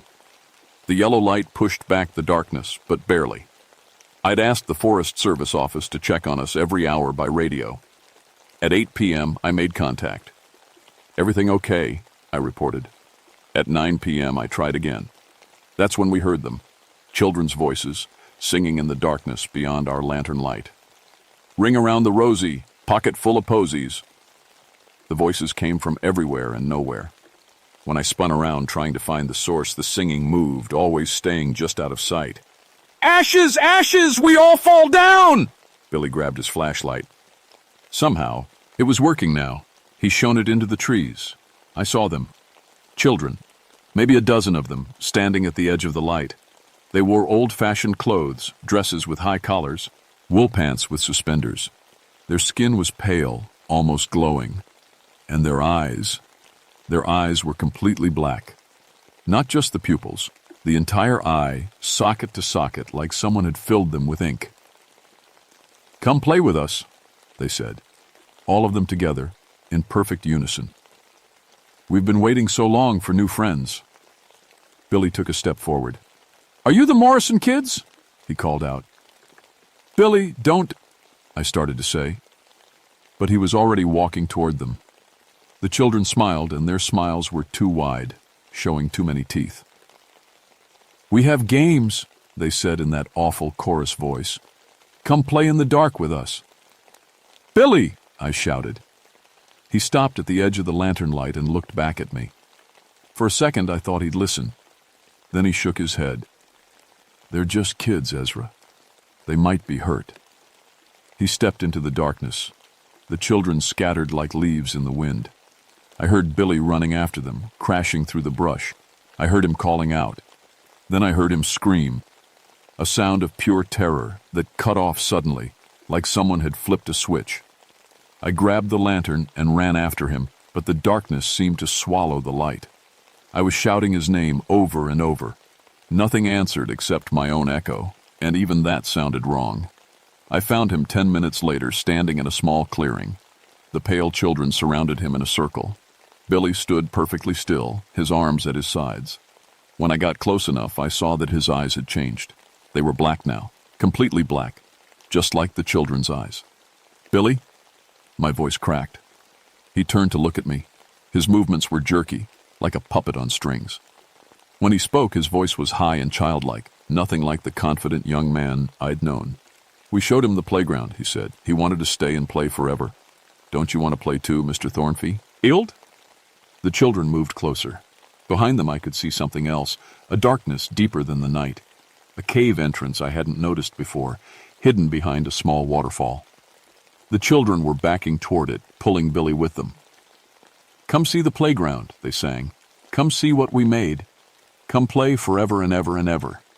I had 2 choices. I could run back to the truck and radio for help, or I could follow them into that cave and try to save Billy. I knew what I should do, the smart thing, the safe thing. But I'd already lost my grandfather to these mountains. I wasn't going to lose Billy, too. I followed them into the dark. The cave went deep into the mountain.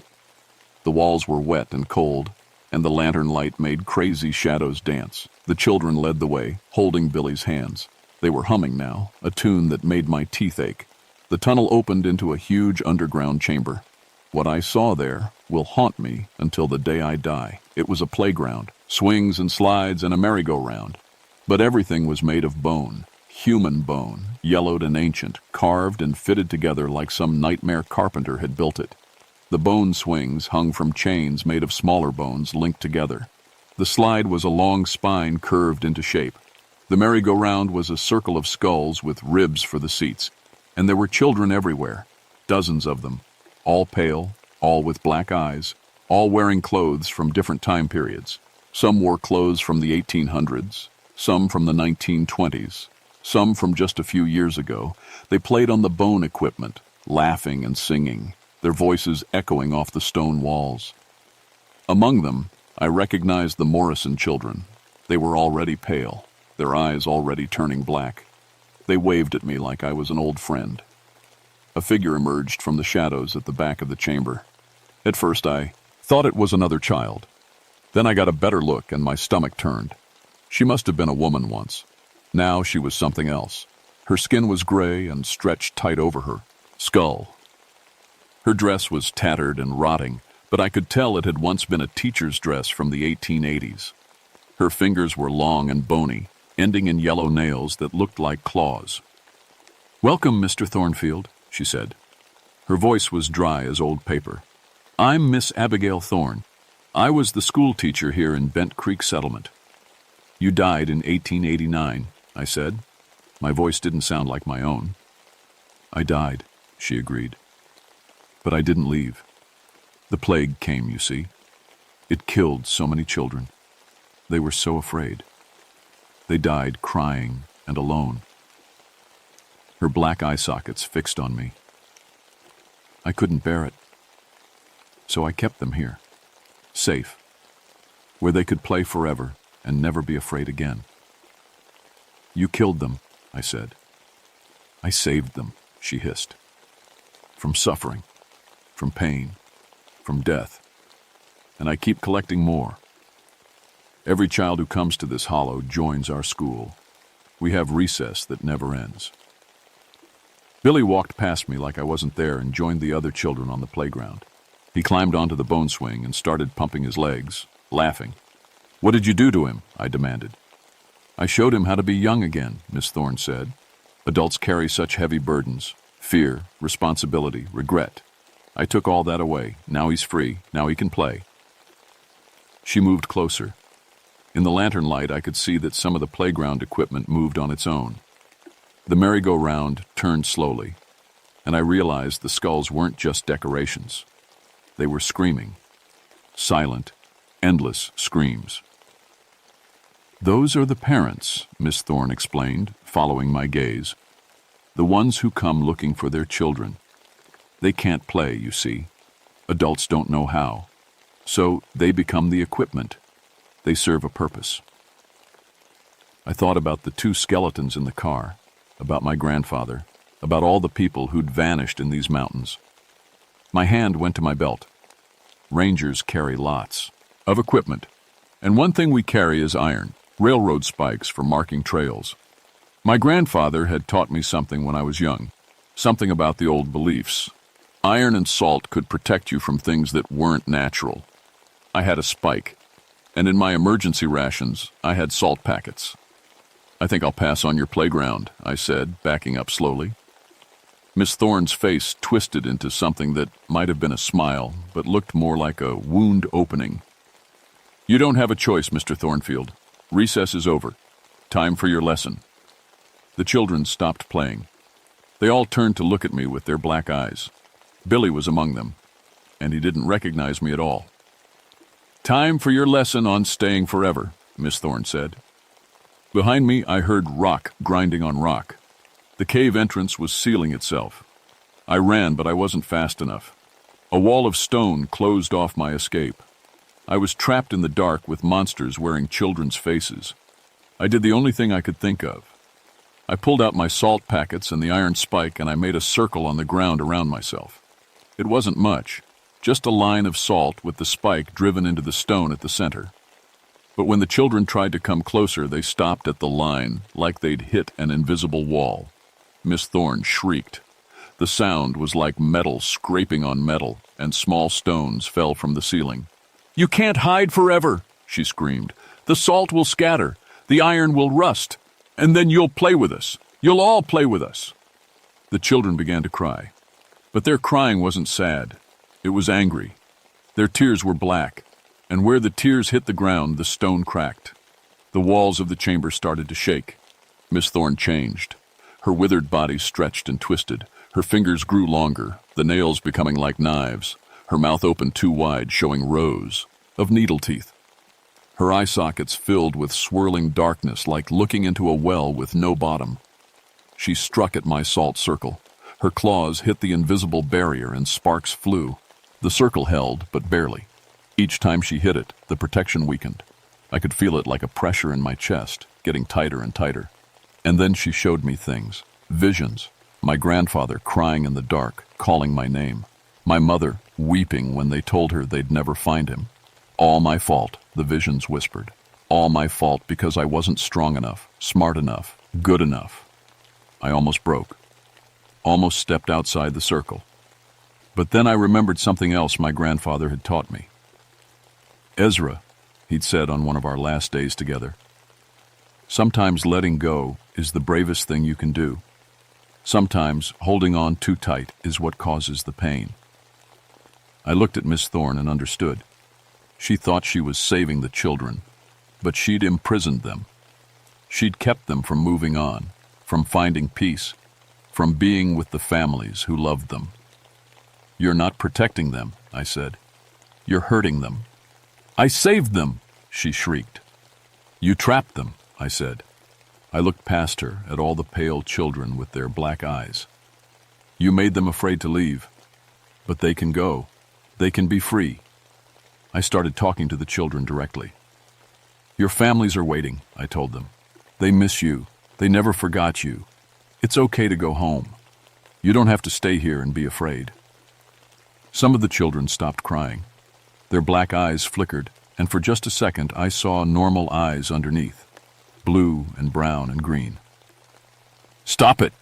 Miss Thorne lunged at the circle again. The barrier cracked but held. Billy stood in the crowd of children. For a moment his face showed confusion, adult thoughts trying to surface through whatever spell had been put on him. "Billy," I called. "You're a ranger. Rangers help people. These children need help. They need someone to show them the way out." He blinked. His eyes flickered from black to tea, ear normal brown, and back again. "You're not a child," I said. "You're a man, a good man.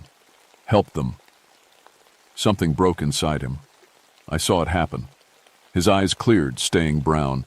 He looked down at himself in confusion and horror. What did she do to me?" he whispered. Then he looked at the other children and understood. He walked toward them, reaching out his hands. "Come on," he said gently. "I'll show you the way home. It's okay. You're safe now." The children began to move toward him. More and more of them, their eyes clearing, their pale skin warming to normal colors. They held on to Billy's hands, and he led them toward a light that was appearing at the far end of the chamber, a soft, warm light that hadn't been there before. Miss Thorne screamed. The sound was so loud it made my ears ring. The chamber started to collapse. The bone playground fell apart, and the skulls that had been screaming finally went quiet. Parents' bodies appeared where the equipment had been, old bones crumbling to dust, finally at rest. "I only wanted to keep them safe," Miss Thorne wailed. She was shrinking, withering, turning back into what she really was, a dead woman who'd refused to let go. As the last child walked toward the light, Miss Thorne crumbled to dust. The chamber shook hard. Huge cracks appeared in the walls. I grabbed my lantern and ran. The cave system was collapsing, but I followed the light the children had gone toward. It led me to a different exit, a narrow crack in the rock that opened onto the hillside above the hollow. I squeezed through just as tons of rock came crashing down behind me. Dawn was breaking. The sky was pink and gold. I'd been underground all night. I stumbled down the hill on shaking legs. At the cave entrance, the one we'd gone into, I found Billy's body. He was lying peacefully like he'd just gone to sleep. His eyes were closed. His face was calm. I sat down next to him and cried. Over the next few days, search parties found all 3 missing families. The Morrisons were discovered in their tent, where they'd been all along. According to them, they had no memory of the past 3 days. The children were healthy but confused. The other family from the car turned out they'd been reported missing in 1960. Their children were now adults, found wandering in the forest, aged 30 years in what felt like a few days to them. Nobody could explain it. The doctor said maybe it was some kind of gas leak causing hallucinations. Maybe the families had gotten lost and confused. Maybe a lot of things. I filed my report. Gas leak, hallucinations, exposure. I mentioned that Ranger Billy Sawyer had died heroically trying to save the families. I didn't mention Miss Thorne or the hollow children or the playground made of bones. Who would believe it? The Forest Service designated Bent Creek Hollow as geologically hazardous. They blocked the logging road with concrete barriers and put up warning signs. Officially, it's closed due to unstable cave systems. I requested a transfer to desk work. I couldn't go back out into those mountains. Every time I tried, I'd hear children singing, and my hands would start shaking so bad I couldn't hold my equipment. I still work for the Forest Service, but now I push papers in an office. Sometimes people ask me why I gave up field work. I tell them I got too old for it. They accept that answer. On the anniversary of that night, I always take a drive out toward Bent Creek Hollow. I don't go close, just near enough to see the valley from the ridge. And sometimes, if the wind is right, I hear children laughing, not the hollow, empty laughter of Miss Thorne's prisoners, real laughter, happy and free. Last year I thought I saw figures on the far ridge, children waving. When I waved back, they were gone. I think about Miss Thorne's final words a lot. I only wanted to keep them safe. That's what she told herself for over 70 years. She thought she was protecting them, but really she was keeping them prisoner. Sometimes I wonder how many of us do the same thing in smaller ways. Hold on too tight to people we love. Keep them close because we're afraid of losing them. Lock them away in comfortable cages and call it safety. The most dangerous places aren't always the ones that look scary. Sometimes they're the ones that promise you'll never have to be afraid again. The ones that say you can stay young forever, that you never have to grow up or face hard truths or let people go. But growth requires risk. Love requires letting go. And sometimes the bravest thing you can do is step out of the circle, even when you're terrified of what's waiting in the dark. I pulled 247 people out of these mountains alive over 19 years. I like to think I pulled a few more out that last night in Bent Creek Hollow. Not their bodies, something more important, their souls. Billy's buried in the Ranger Cemetery with full honors. On quiet nights when I can't sleep, I drive out there and tell him about my day. I tell him he was braver than me, braver than most people ever get the chance to be. And sometimes I swear I hear him laugh.